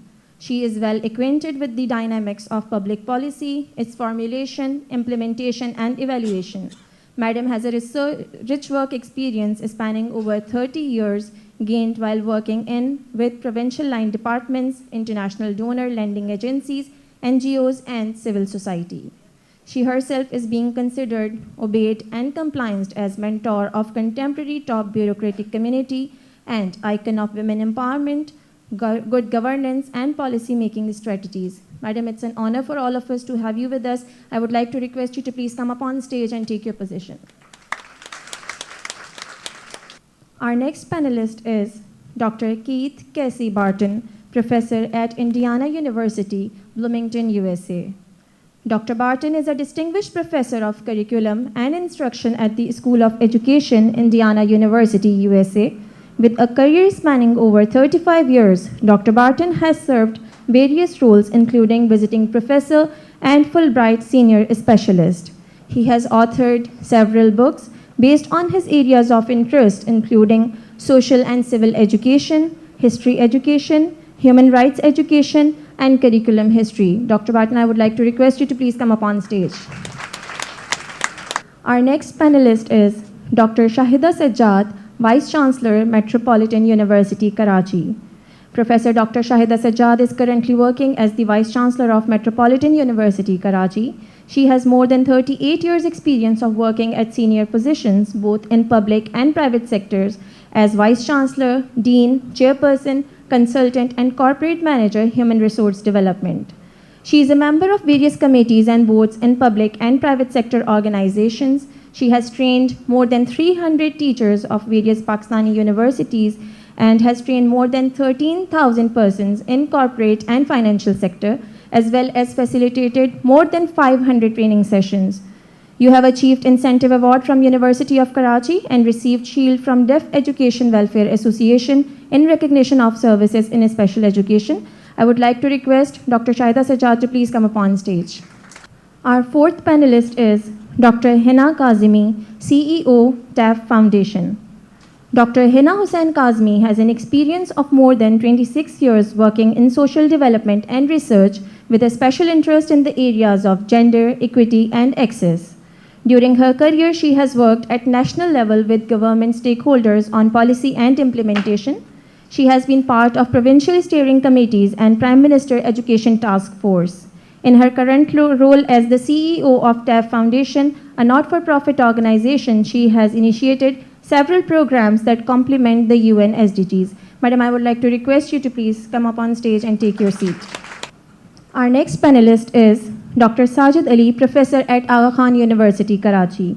Dr. Sajid is currently serving as the Director Research and Publications and a Professor at Aga Khan University, Karachi. Dr. Sajid's research revolves around the issues of education policy, governance, and leadership. He is inly interested in leadership processes, policy development and implementation processes, and changing forms of education governance involving multiple stakeholders. You have been awarded with number of honor and awards based on your contribution towards the field. I would like to request you to please come up on stage, sir. Our next panelist is Dr. Anjum Bano Kazmi, Professor at Iqra University, Karachi. Professor Dr. Anjum Bano Kazmi is a globally acclaimed educator and researcher who has received several accolades and awards for her work in the field of education and research. She has written several articles, books, and has remained the backbone of policy-making processes. She is presently working as professor and head of Department of Education at Iqra University. She had her PhD in special education, MAd in guidance and counseling, and PGD in speech and language pathology. Her area of research interest is teacher education and special education. I would like to request you, madam, to please come and take your position on stage. Our seventh panelist of this panel discussion is Dr. Abdul Sattar Almani, Professor at University of Sindh, Hyderabad. Professor Dr. Abdul Sattar Almani is PhD in teacher education from Hamdard University, Karachi. He is a professor and chairman of the Department of Education Management and Supervision in the Faculty of Education, University of Sindh. Dr. Almani is a distinguished academician and researcher in the field of education. His research and publication focuses on gender diversity, culturally sustainable pedagogy, and social well-being. He is committed to train and educate students and teachers of less privileged areas. Sir, it's an honor for us to have you here. Please, can you please come up on stage and take your position? Ladies and gentlemen, this panel discussion is going to be moderated by Mr. Hasnan Raza. Hasnan Raza is an educationist heading Fatimiyya Education Network as an executive director. He is a PhD scholar of SMIU dedicated towards youth development and value-based education. So over to you, Hasnan. Before that, a brief introduction of myself. The main introduction which I am proud of is that I am a student of SMIU, and I restarted my education at the age of 43 in 2013. The first batch of B.Ed, I was the student. Since then, I am associated with the help of Ma'am Anjum Bano Kazmi. I did my M.Ed MS, and now I am a PhD student here. As I have also been privileged with the honor of establishing an education network with respect to teacher education in Fatima Education Network, so I have also witnessed some challenges with respect to sustainability education, which is our topic. So the main theme of the challenges that I witnessed is that lack of knowledge and understanding with respect to policies and procedures. So we are going to ask our esteemed guest to dwell upon it. And as Ms. Zanera has introduced the guest, which we have all are having loads of experience behind it, and we have limited time constraints, so I will request you to kindly be precise in your responses so that we can wind up on the time. First, we'll cater with the challenges that we are facing with respect to integrating sustainability across teacher education. And I would first request Dr. Abdul Sattar Almani to please, can you come up with some potential barriers to effective community engagement in sustainability education? Community engagement in education, perhaps. In sustainability education. In sustainability Integrating of the sustainability to education. Now, actually, our education system is very much diverse nowadays, and we have many different type of programs in which our students as well as our society is feeling much challenges to get knowledge and get admissions in the institutions. The main challenge of the society is that what is real education and how that real education can be achieved. Our systems are based on assessment-based systems. We need marks, we need grades. In every college or university admission, you are assessed by your grades. We don't see the other capabilities of our students. We only see the rote learning of the students, MCQ type papers, right from intermediate to university level. In our institutions of engineering and medical, what we need, what we see, what we check, only summative assessment, that how many marks you have achieved. Even nowadays, I will say that we have started teacher licensing in Sindh province. And what we have assessed, just we have assessed 50 MCQs or 60 MCQs. How we can assess a teacher through 60 MCQs? Do you think teaching is only your memory, your rote learning? Your teaching is much more. Have you checked affective domain? Have you checked their skills? Have you checked their pedagogy? No, nothing at all. So that is our main challenge, and I think this is the appropriate forum to see that what we are demanding from our students, what we are demanding from our people, that what they need. We have to see these things right from that colonial era, right from that missionary schools. The same system is there. We are checking rote learning even today, what we are getting from our students. So I think that is a big challenge. We have to change our assessment system.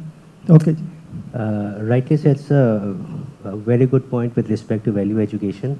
And when we go towards sustainability, we see that the areas are moreover related to values. For example, peace, non-violence, gender equity. Now, I would request Ma'am Anjum Banu Kazmi to kindly dwell on it and identify the primary obstacles that hinder this affective domain to be addressed with respect to sustainability and its integration into curriculum of teacher education. Thank you so much. I was thinking about the topic integrating sustainability into teacher education curriculum. The first question arises, why only teacher education? Curriculum is so important. We have to realize the importance of teachers. Teachers are the basic element who can bring any change and keep them sustainable. Sustainability is basically a concept. Unless we have a very clear concept regarding continuity of something, that is very, very important. What we do, we plan, we implement, but we don't keep in mind the mechanism of continuity, how the system can keep working continuously. There are, in my opinion, there are 4 main areas. The first area, which is very important, is the conceptualization of any concept. The concept of sustainability, what does this mean? Do we convey this concept of sustainability and the targets of the areas? We have set 17 goals. Do we convey this concept to each and every area and element of the society? We not. Okay? Whenever we are planning something, we have to or at least visualize what we want. Unless we will visualize where we want to go, what we actually want to achieve, unless that is very clear, we will not achieve these things. Visualization is the work of thinkers, educators, and experts in different fields, because these are 7 different areas. There comes the gender equality, there comes the poverty, there comes the environment, there comes the sea life. We have 7 different areas. Unless all the experts from different areas will combine and think and visualize what actually we want, ideas should be pooled together. We are not doing this. We are simply working in friction. The work which will be done in friction will never bring fruit. The second thing in the process is the planning for that. Do we plan properly? Even in different areas, if you will go and talk to the parents, talk to the students, even in different areas, even teachers are not very well aware about their own role in developing these concepts of sustainability, how they can participate in developing our children positive towards society, positive towards environment. Unless the person who is responsible is not aware about the clear concept, how can you translate that thing? So planning, first point is the conceptualization. Second point is the planning. Who is planning? For whom? We are, I'm sorry to say, but we are borrowing planning from outside. We are simply taking things which are happening in other world, and we are taking and copying those things in the planning. So planning is defective. Third stage is the application. Who will apply this sustainability concept? कौन करेगा? Who is responsible? Whom you have given responsibility? Either the teachers only, the parents, the children, the planner. Who is responsible? Unless each and every person knows his own a responsibility. What is my responsibility as a teacher?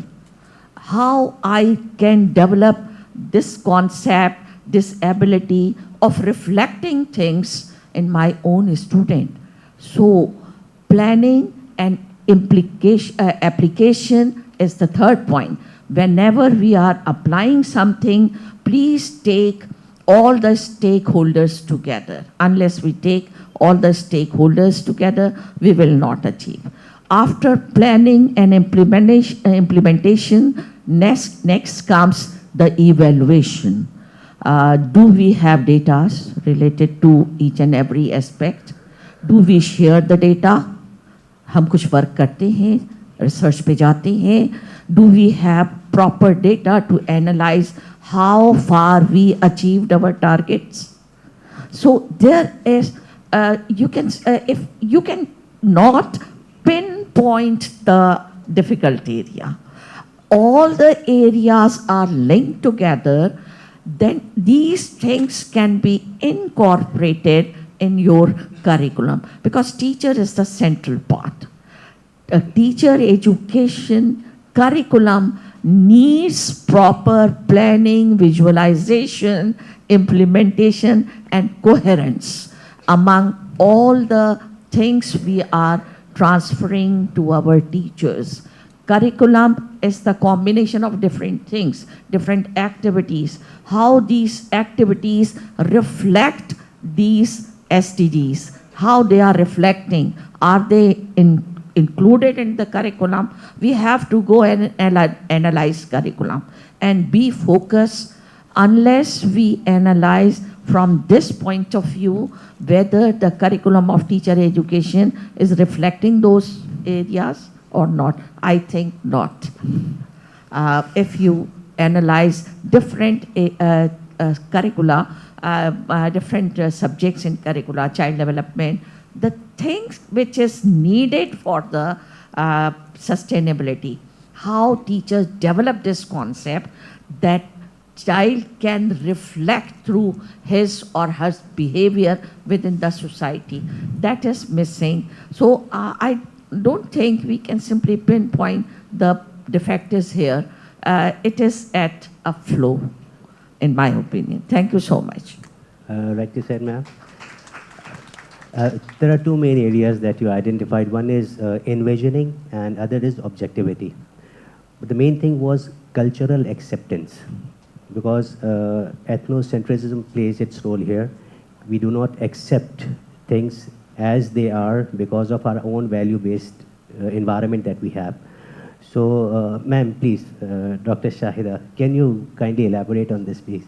While talking about the curriculum, especially the teacher education curriculum, we should think in terms of not only the subjects that we are offering as a course of study, we should think about the other activities which you can say the co-curricular activities, or somewhere it is still used the term extracurricular activities.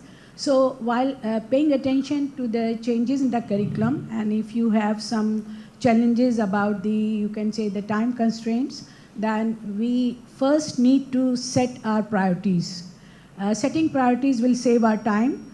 Secondly, we can, instead of totally changing a course of study, what we can do, we can select certain subjects, we can bring changes in those subjects, we can inculcate certain activities to add something new, and we can also see various models offered by different countries, especially the Singapore. Instead of inventing the wheels, to save the time, we can just work on what other people have already done, how we can use those models in our country, what adaptations or adaptations we can use. So that can save our time. We should not forget about addressing the issues of the gender and the diversity. We have to include these in the curriculum. We have to create an awareness about saving our environment, the global changes that not only Pakistan or the developing countries are facing, but it is faced all over the world. So how we can address these issues of global changes in our curricula. We should think about inducting more emphasis on ICT. The information and communication technology can help us a lot in, you can say, designing the new way of curriculum. And without the technology, we can't move. Secondly, we should take into confidence all the stakeholders. Either you talk about the teachers or the students or the parents or the community. Everyone has the responsibility on their shoulder. So we should seek ideas, we should seek innovation and creativity, what we can bring into the curriculum. We should not forget about developing the green skills in the new generation. The new way of solving the problems, so we need to focus on problem solving skills and critical analysis. And there are so many other things which we have to think about, but for each and every step to be taken, we need to have a commitment, especially the commitment at the top level, at the leadership level. In Pakistan, unfortunately, the political instability causes a lot of challenges, and what one has done may be nullified by the other group or the other government coming. So we should think in terms that how we can have sustainability in what we have already done. So I think this is all what we can talk and we can think about. Thank you, ma'am. Challenges, inclusivity and diversity are one of the a few areas that sustainability addresses. Now here there are two approaches to incorporate these things in the teacher education. Coming up to you, Dr. Sajjad, Dr. Sajid. Sir, shall we go for a conventional approach, that is through policies, or as ma'am just said, shall we go for an unconventional approach, that is including the stakeholders in the process and going for sustainability education? I think I will just pick on Dr. Saiba's last point, and she pointed to the political sustainability.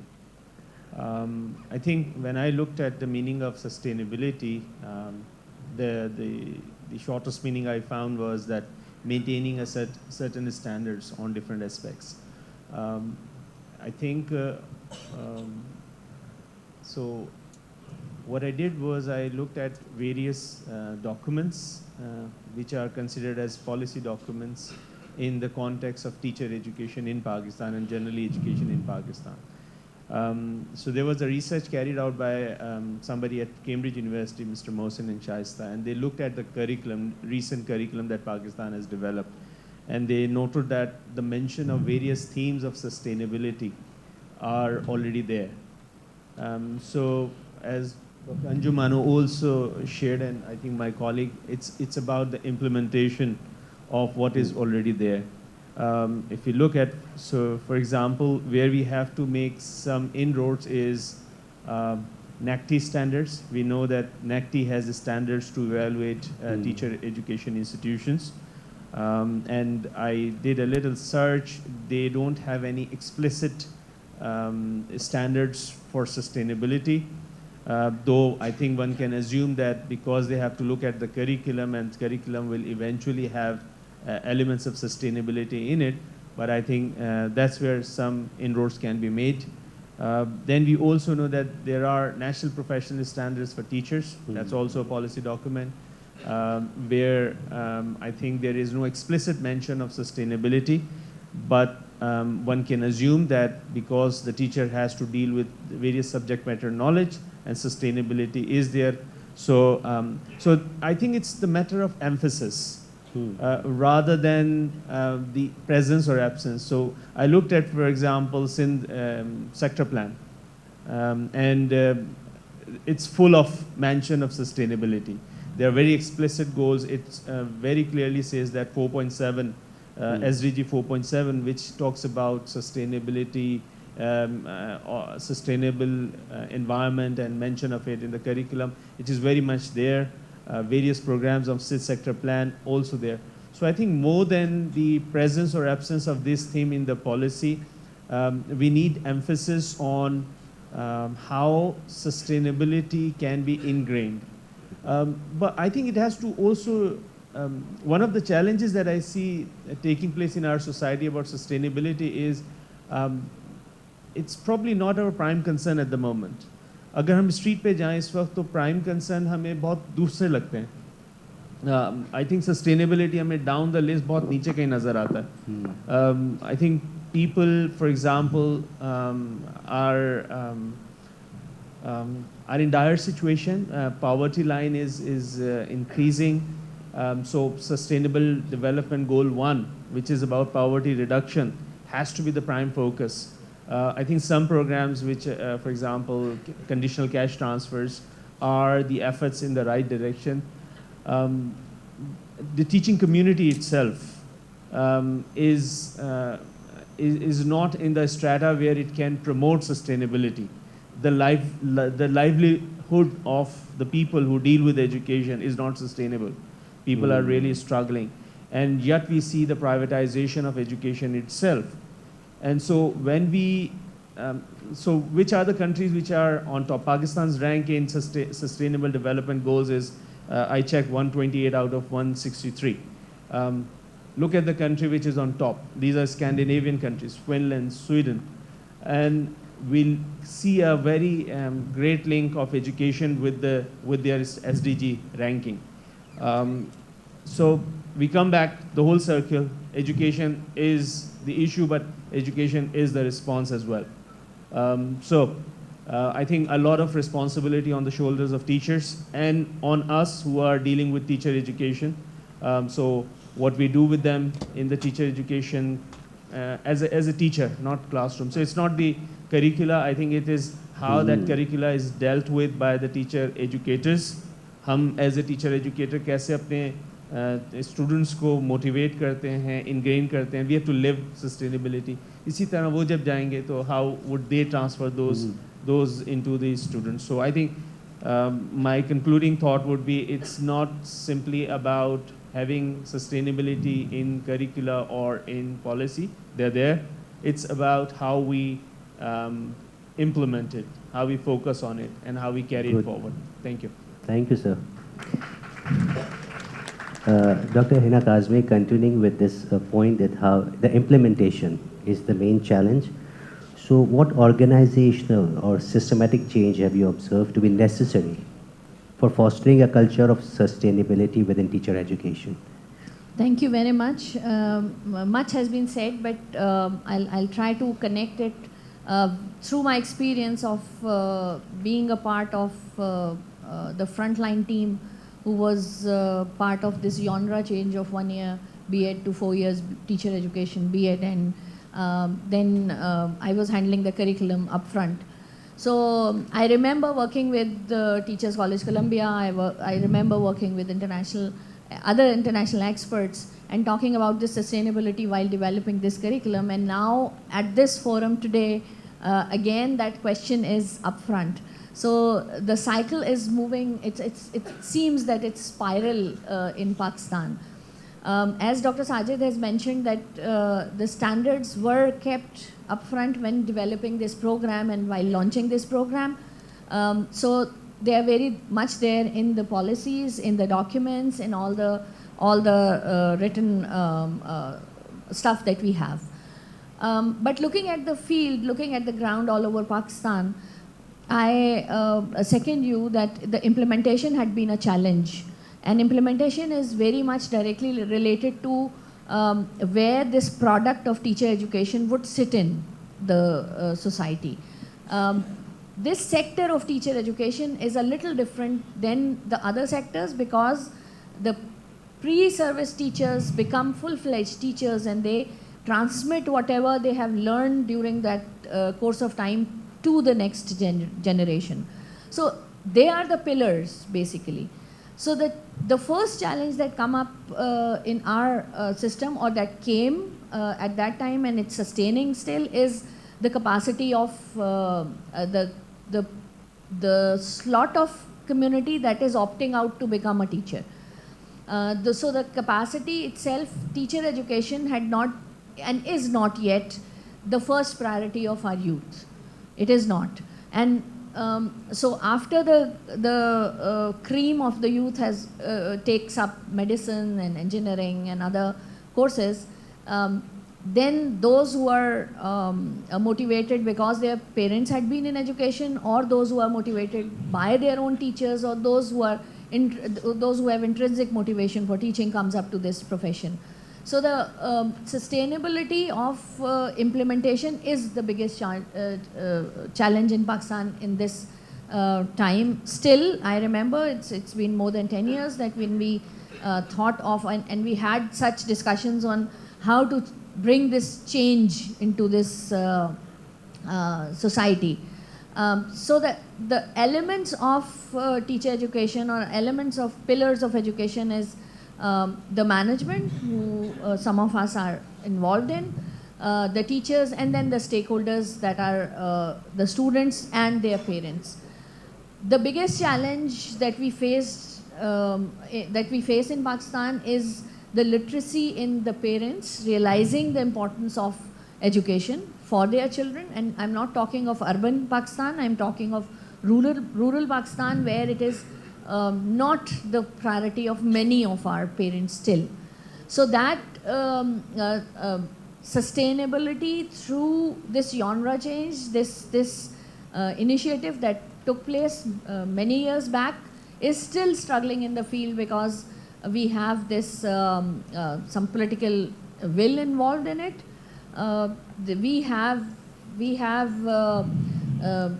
the choice of being a teacher taken up by our youth, and also the curriculum that was developed by the donor agency was supposed to be upgraded and revised after 3 years, 5 years, as the university or as the department decides on.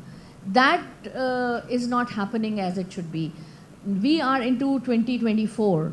Diversity, inclusion, coexistence, these are the themes that must be very strongly running in the curriculum. It is there in the program, but they should be revised on each. After COVID, the world has changed, and literally the skills that are required now for the teachers, for education, is not the same as we have before 2020.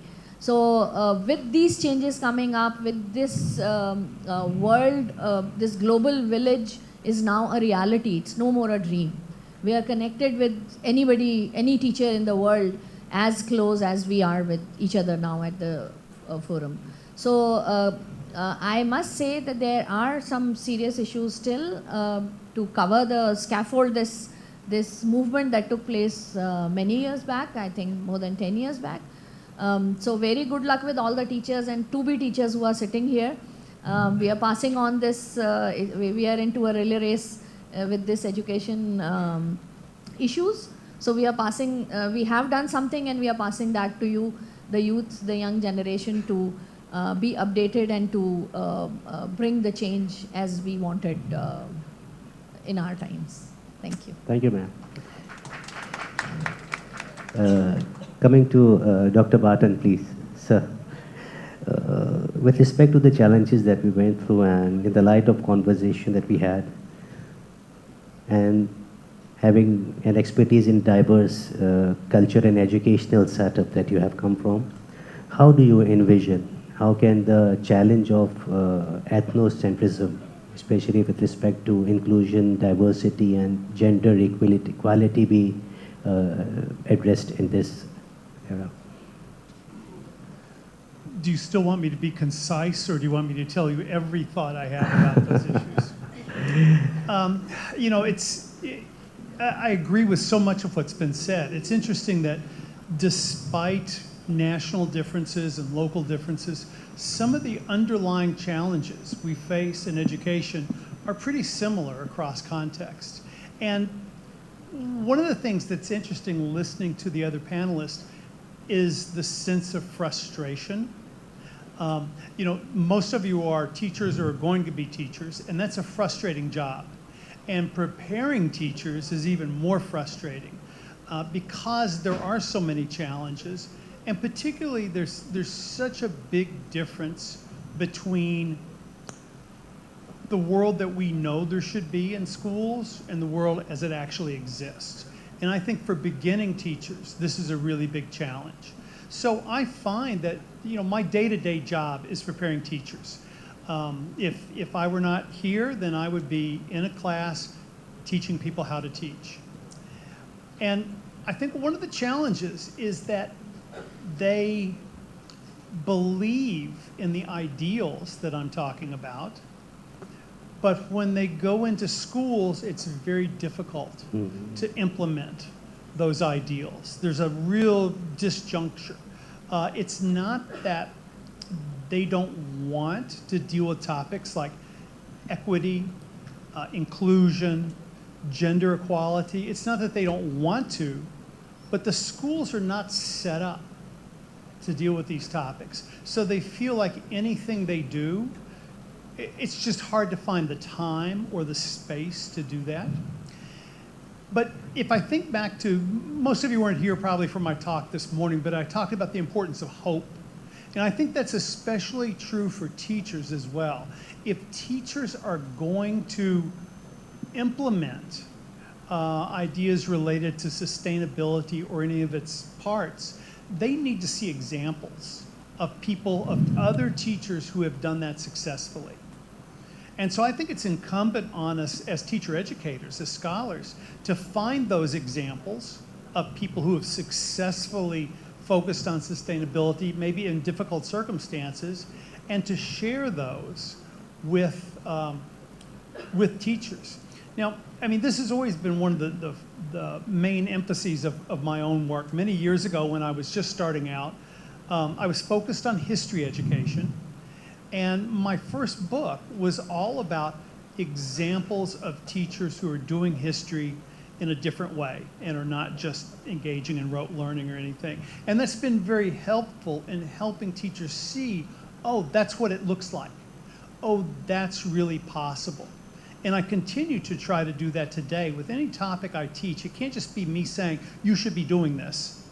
I have to help them see there are teachers out there who are doing this and conveying that. I also, I have two young granddaughters, 6 and 9 years old.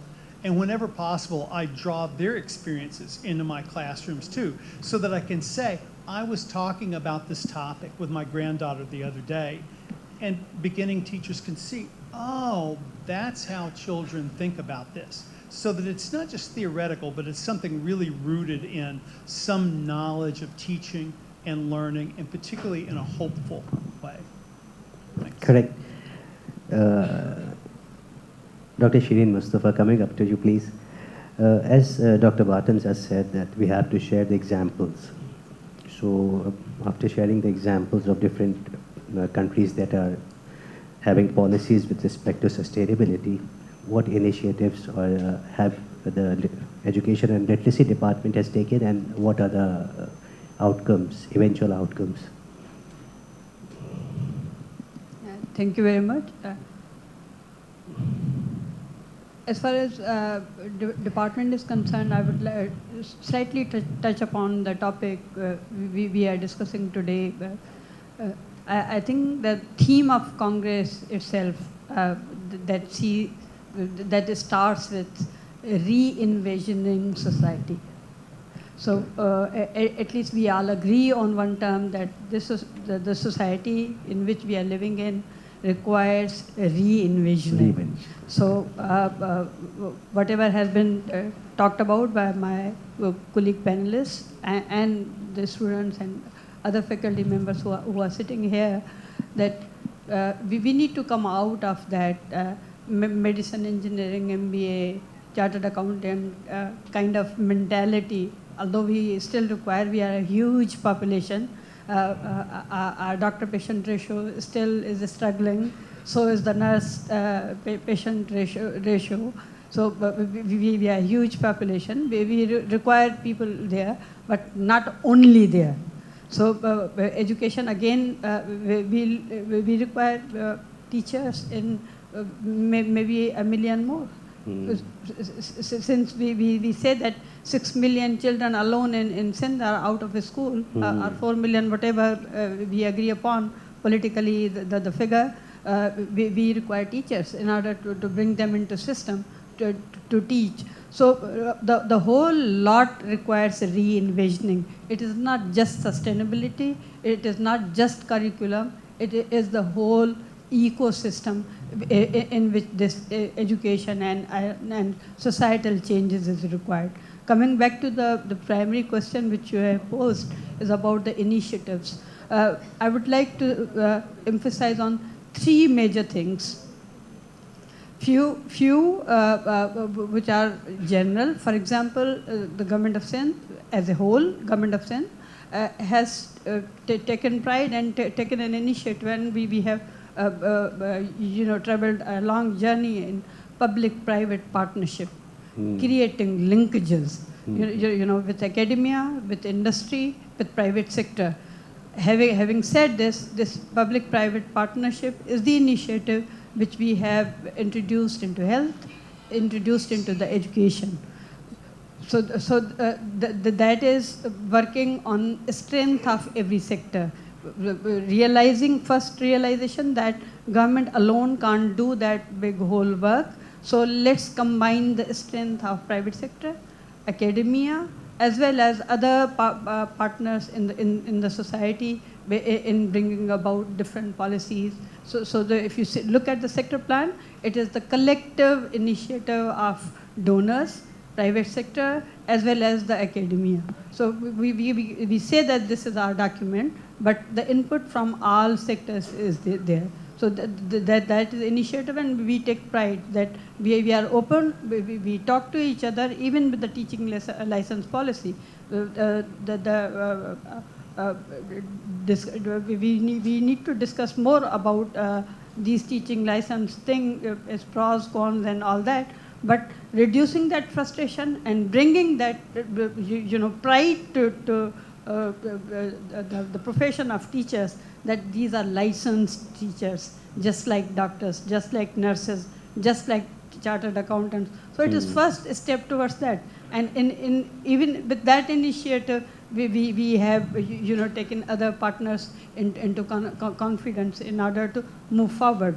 So that is another to hand over management of our bigger schools, the schools where we cannot reach and provide professional education in a manner it can be qualitative. So we have brought about almost 12 different organizations where we are working, and we are looking towards universities and other teacher education institutions to help us improve our teacher training institutes. So we are fast working on that how these linkages can be developed. So these are the major things where you will see the structural impact. I started from saying that we need to see this whole ecosystem. It is not just bits and pieces, and we see that why there is no impact. We are huge. You see metropolitan city of Karachi, and you will find a school in remote rural areas of Kashmir, Badin, and so altogether things will change. But again, we need to clear our minds. There are several myths that things are happening into major cities and other parts of the districts of Sindh, nothing has happened. So it is not like that. There are several schools, public, private, who are producing good number of students.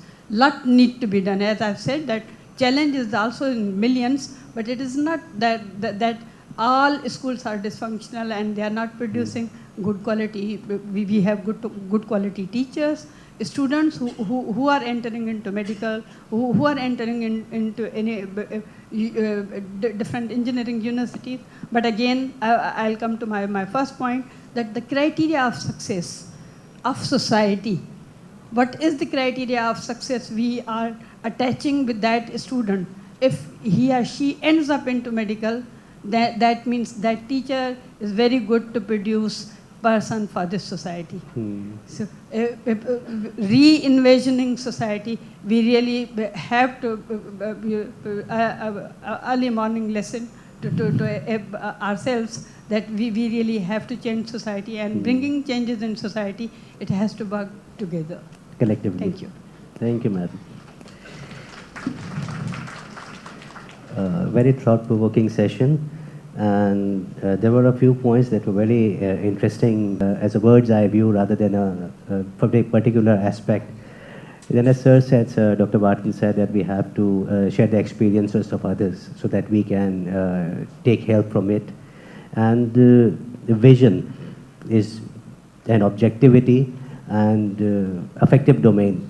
Because I am working on value education, I can know the importance of affective domain that is normally not taken into consideration by even developing a lesson plan. Likewise, the points that implementation and there are policies available, but they need a certain and time constraints and having help from others. A very thought-provoking session. Hopefully you had a great idea. We can continue, as Dr. Kazmi said, that you are the torch bearers of education, inshallah. We have initiated, they are all here, they are working since long time, 38 years, 40 years, 35 years. I cannot even imagine, there were many who are not of this age even.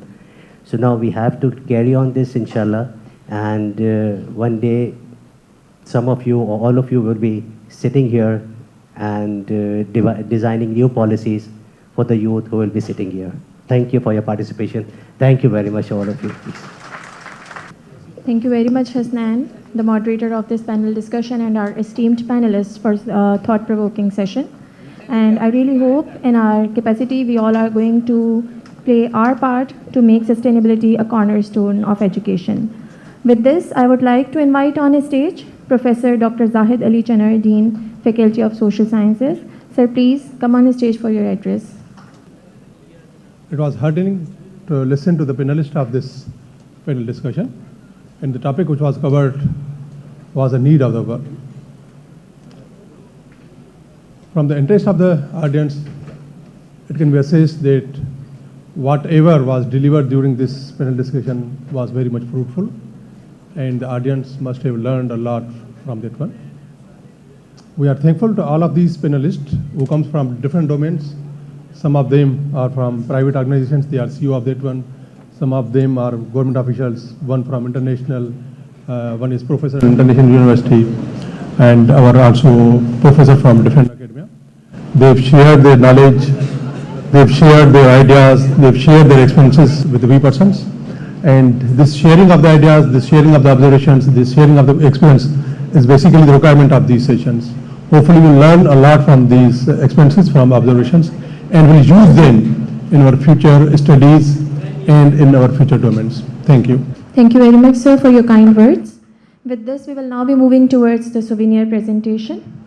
I would like to invite on a stage first Dr. Shirin Mustafa Narejo, Secretary of School Education and Literacy Department, Government of Sindh, to please collect your souvenir from Dr. Zahid Ali Chanar.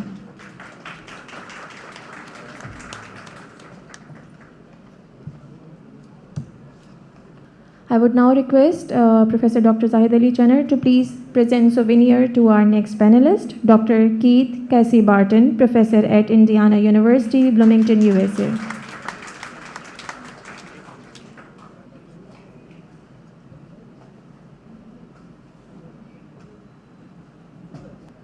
Souvenir will now be presented to Dr. Shahida Sajjad, Vice Chancellor, Metropolitan University, Karachi.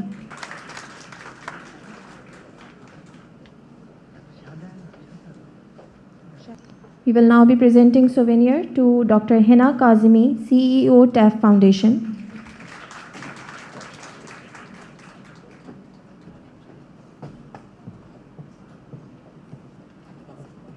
We will now be presenting souvenir to Dr. Sajid Ali, Professor at Aga Khan University, Karachi. So please.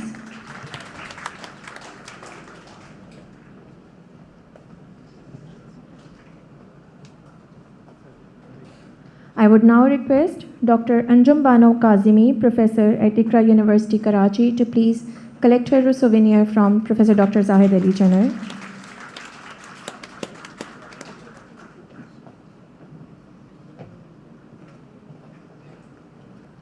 We will now present souvenir to Dr. Abdul Sattar Almani, Professor at University of Sindh, Hyderabad. Sir, please.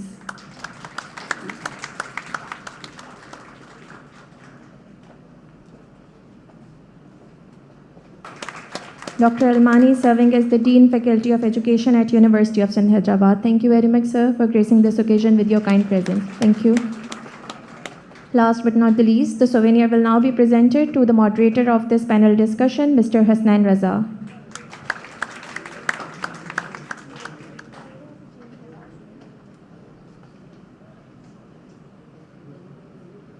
With this, we have come to an end of this panel discussion. I'm highly grateful to all our esteemed panelists for taking out time and joining us in this session. Thank you, everyone. Have a good day.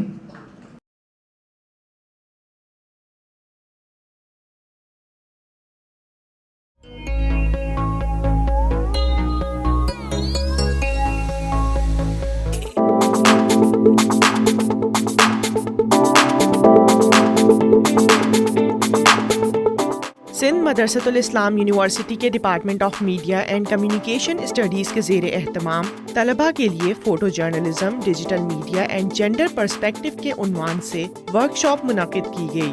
3 روزہ work shop کا مقصد طلباء میں digital media کے تناظر میں photo journalism کے حوالے سے آگاہی فراہم کرنا تھا۔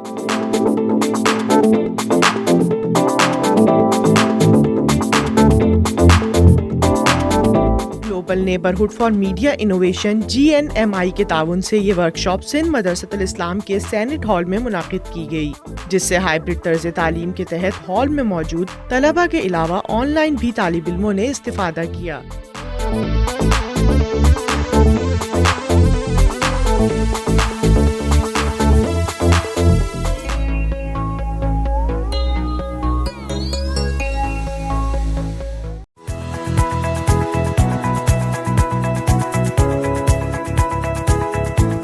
سندھ مدرسۃ الاسلام یونیورسٹی میں سیکنڈ گلوبل ریسرچ کانگریس کے تحت ہونے والی first international conference on teacher education for sustainable development میں پینل ڈسکشن کا انعقاد کیا گیا۔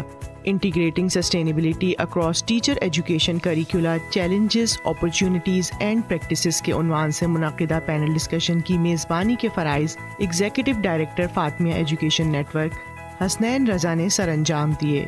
پینل ڈسکشن میں secretary of school education and literacy department Sindh doctor Sherry Mustafa Narejo, doctor Kate Barton, Indiana university Bloomington, United States of America, professor doctor Shahida Sajjad, vice chancellor metropolitan university Karachi, doctor Hina Kazmi, CEO ٹیف foundation, doctor Sajid Ali, professor Aga Khan university Karachi, doctor Anjum Bano Kazmi, professor اقرا university Karachi اور doctor Abdussattar Almani, professor Sindh university Hyderabad نے شرکت کی۔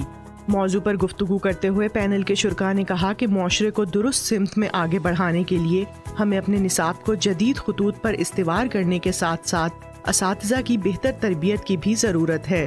Panel discussion کے اختتام پر dean faculty of social sciences professor doctor Zahid Ali Channar نے شرکاء کو شیلڈز پیش کی۔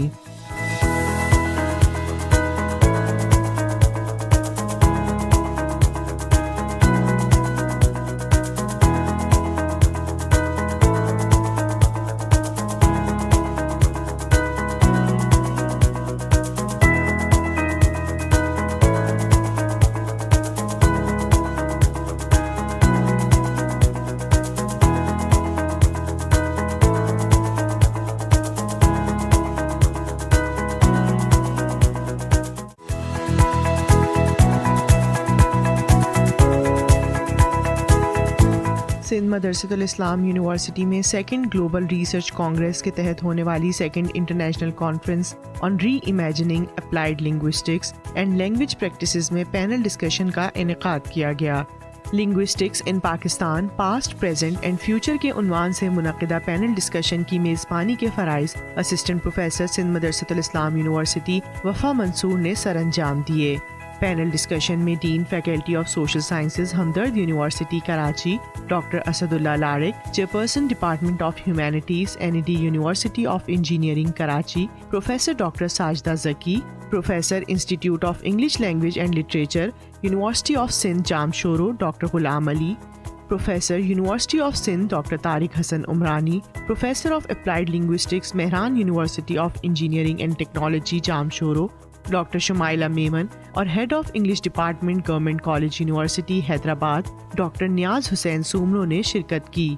موضوع پر گفتگو کرتے ہوئے پینل کے شرکاء نے پاکستان میں لسانیات کے ماضی، حال اور مستقبل پر روشنی ڈالی. شرکاء نے پاکستان کے تناظر میں مقامی زبانوں کے تحفظ کے حوالے سے بھی تبادلہ خیال کیا.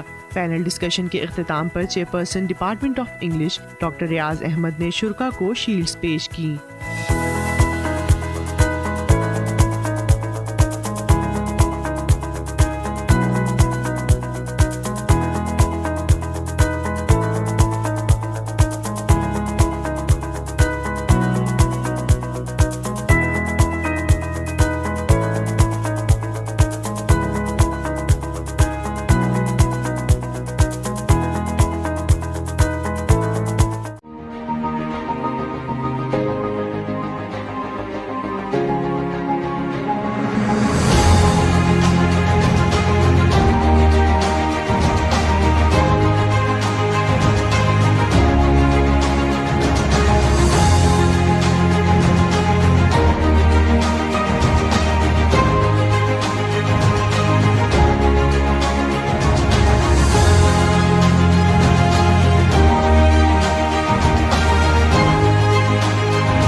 سندھ مدرسۃ الاسلام یونیورسٹی میں directorate of student affairs and counselling کی جانب سے campaign against drug use in educational institutes of Karachi کے عنوان سے گیسٹ لیکچر سیشن کا انعقاد کیا گیا.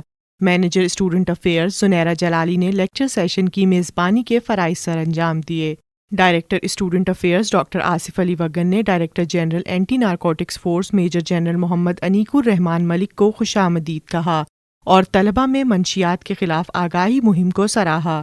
Director general anti narcotics force major general Muhammad Aneeq Urrahman ملک نے لیکچر سیشن میں شریک طلبہ کو منشیات کے تباہ کن اثرات اور شدید نقصانات کے حوالے سے آگاہ کیا. There are drugs which can be classified by means of their effects on human body or brain. So first do we have the stimulants, most commonly used by the students.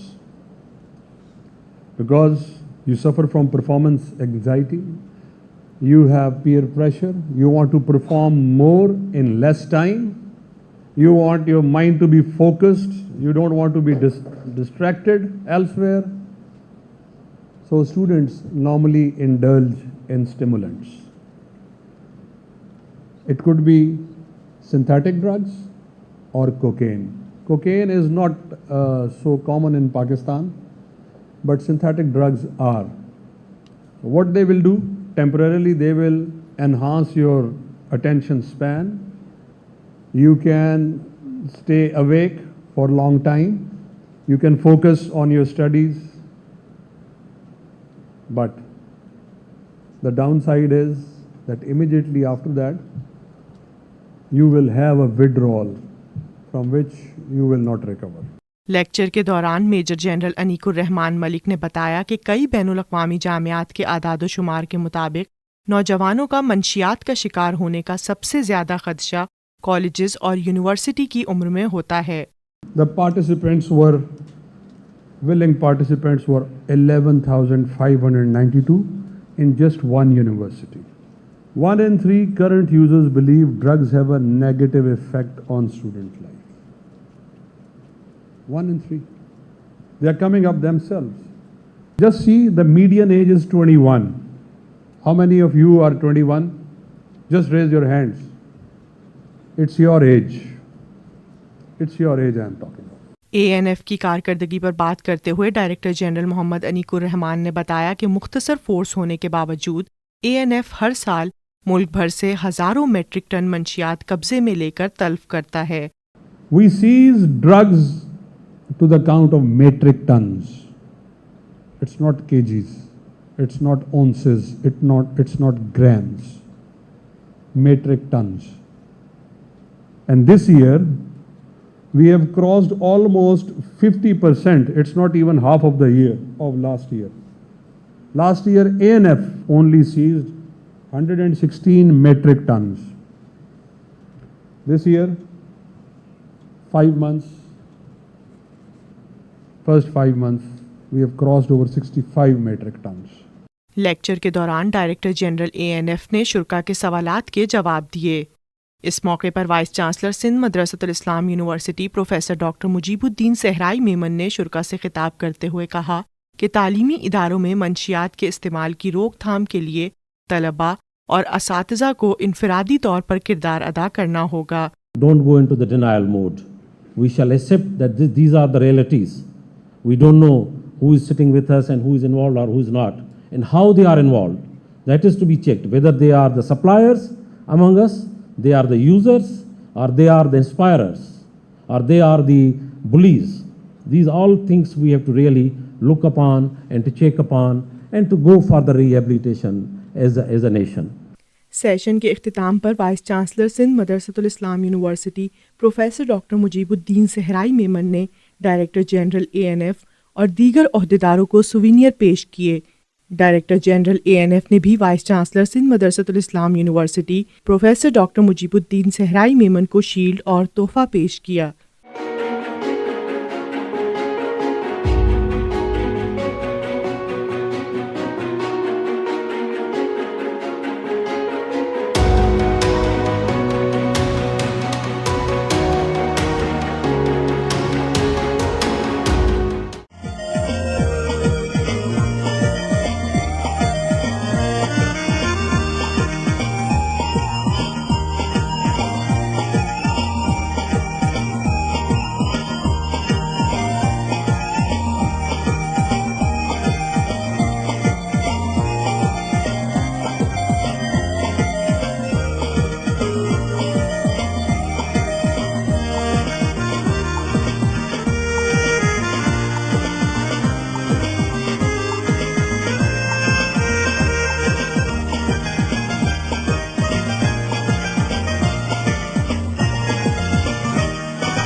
I'm Hadia Khalil from the Department of Media and Communication Studies.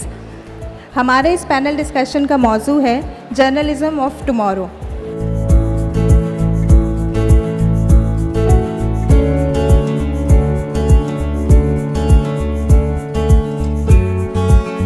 میں کوئی 30-40 سال سے پڑھا رہی ہوں mass communication, لیکن اب جو میں نے جو سچویشن دیکھی ہے کہ ہمارے جو بھی اسٹوڈنٹس آتے ہیں کبھی انہوں نے اخبار پڑھا نہیں ہے، نہ اخبار پڑھتے ہیں، نہ ان کو اخبار کے بارے میں کچھ پتہ ہے، نہ کچھ دیکھتے ہیں. بس وہ سمجھتے ہیں کہ ہم سوشل میڈیا پر ہی لکھ دیں گے تو ہم جرنلسٹ بن جائیں گے. That's not the way, and I think بہت ہمیں کچھ کرنا چاہیے اس سے.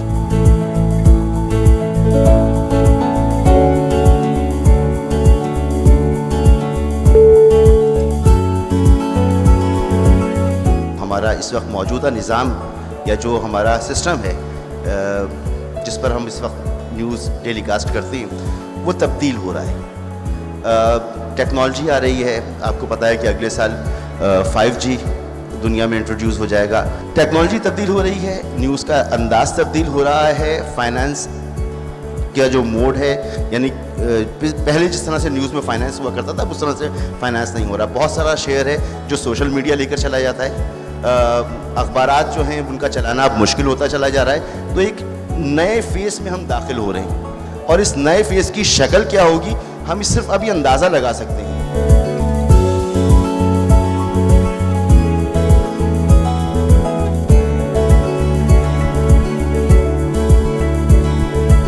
پہلے یہ ہوتا تھا کہ خبر بنتی تھی اور وہ سوشل میڈیا پہ آتی تھی. اب تھوڑا سا ٹرینڈ چینج ہوا ہے. پہلے سوشل میڈیا پہ چیز آ رہی ہے، وہ ٹرینڈ بن رہی ہے، وہ وائرل ہو رہی ہے، اب وہ پھر میڈیا پر آ رہی ہے. یعنی کہ اس کو پھر جو میڈیا اس کو بعد میں اٹھا رہا ہے کہ جناب یہ چیز جو امپورٹنٹ ہو گئی. تو اس میں جو ہے ان ساری چیزوں کے اندر جو سب سے بڑا سوال ہے وہ پروفیشن کا ہے کہ جو لوگ ابھی میڈیا سائنسز پڑھ رہے ہیں انہوں نے اپنا کیریئر کیسے بنانا ہے، اور وہ کیسے جو ہے وہ کس طرف جائیں گے. جو ہمارا آنے والا کل ہے اس میں ان کا مستقبل کیا ہے. وہ اپنا یوٹیوب چینل کریٹ کرنے میں زیادہ انٹرسٹڈ ہیں، کہیں انسیکیور جاب کرنے میں انٹرسٹڈ ہیں. جو انٹرپرینرشپ کی آج کل بات ہو رہی ہے یا جو 4th انڈسٹریل ریولیوشن کی بات ہو رہی ہے وہ اس میں کچھ جو ہے آگے بڑھیں گے.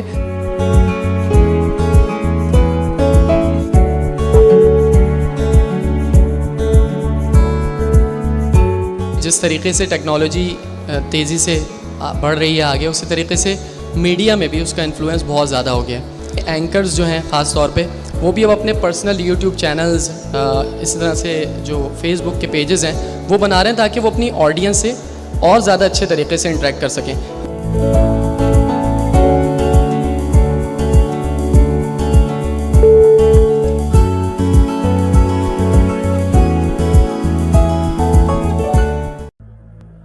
بابائے قوم قائد اعظم محمد علی جناح نے فرمایا، یہ تلوار جو آپ نے مجھے عنایت کی ہے صرف حفاظت کے لیے اٹھے گی. فی الحال آپ کے لیے جو سب سے ضروری امر ہے وہ تعلیم ہے. علم تلوار سے بھی زیادہ طاقتور ہوتا ہے. جائیے اور علم حاصل کیجیے.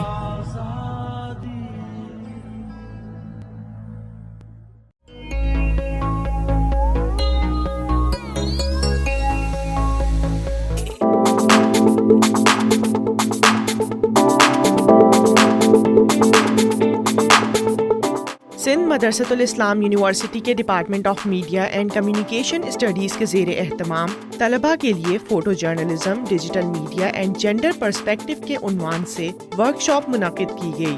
3 روزہ ورک شاپ کا مقصد طلباء میں ڈیجیٹل میڈیا کے تناظر میں فوٹو جرنلزم کے حوالے سے آگاہی فراہم کرنا تھا.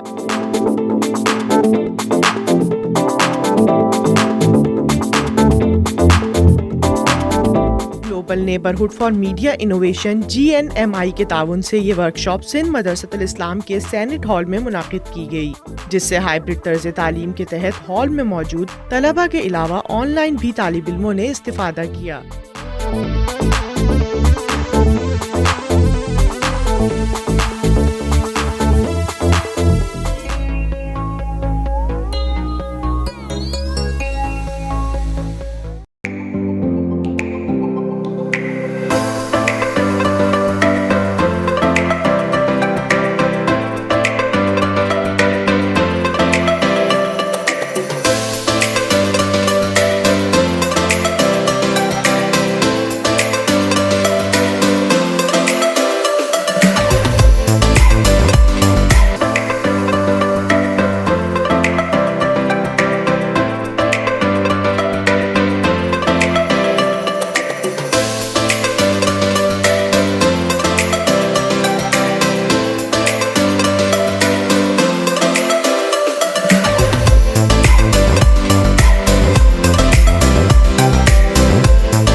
Bismillahirrahmanirrahim.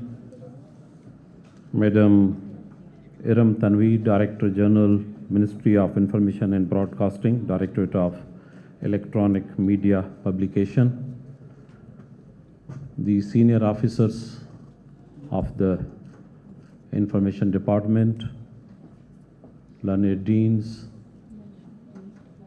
faculty, officers and students. आप सबको और मुझे भी कायद आज़म का यौम पैदाइश मुबारक. Of course, we are a bit late क्योंकि this occasion was supposed to be conducted on 24th December, as I believe, but one or other reason it has been organized today.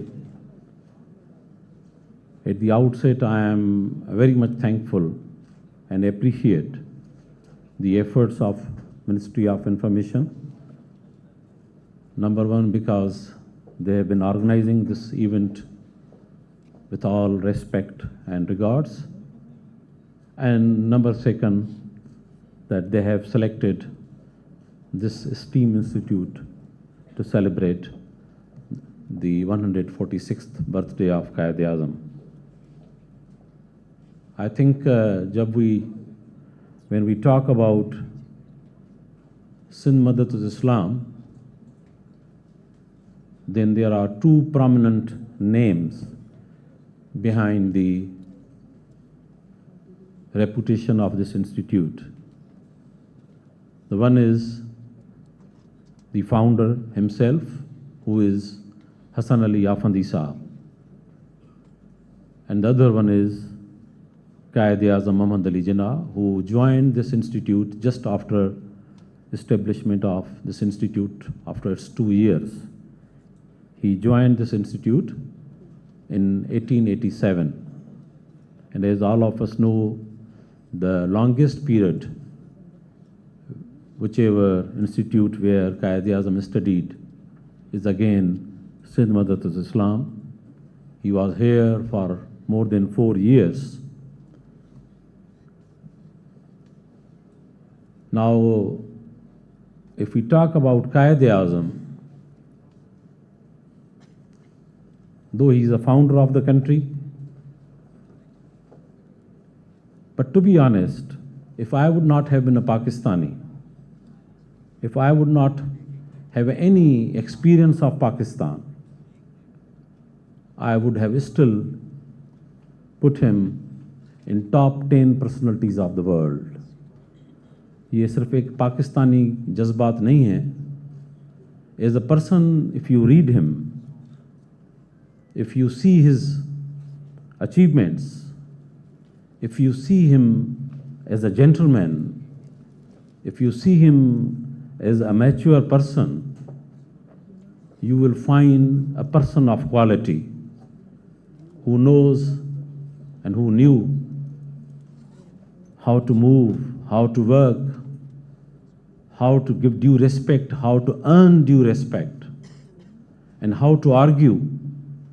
ये जो आजकल हम बहुत सारी चीज़ें यहाँ पर अपने आप में ढूंढ रहे हैं, ख़ास तौर पर हम टॉलरेंस की बात करते हैं.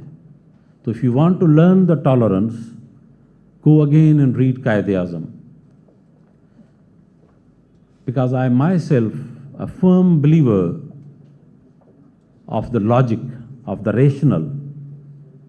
आप किसी इंसान को, इंसान तो क्या, इनफैक्ट मैं तो कहता हूँ किसी हैवान को, आपका कोई पेट है, जैसे मोस्टली हमारे पास केट एंड डॉग्स होते हैं, वो भी इतने आपके साथ चल के उनकी ऐसी ट्रेनिंग्स हो जाती हैं कि आप जब तक उनको कोई प्रॉपर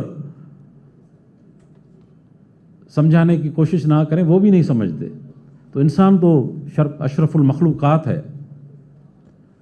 तो मेरा, चाहे वो मेरी पर्सनल कम्युनिकेशन हो, चाहे वो माय पर्सनल मेरी वर्किंग हो,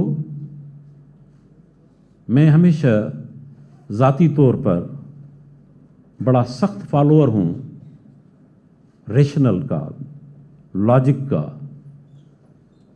I myself, being the head of various institutes since last 20 years, I have always argument with my officers and all the stakeholders whenever they come to me, and I always, आप सब बैठे हुए हैं अभी यहाँ पे भी, तो मैं जब भी बात करता हूँ मैं कहता हूँ मुझे लॉजिक बताओ, why you want to do or why you want me to approve that if it is outside the rules and regulations.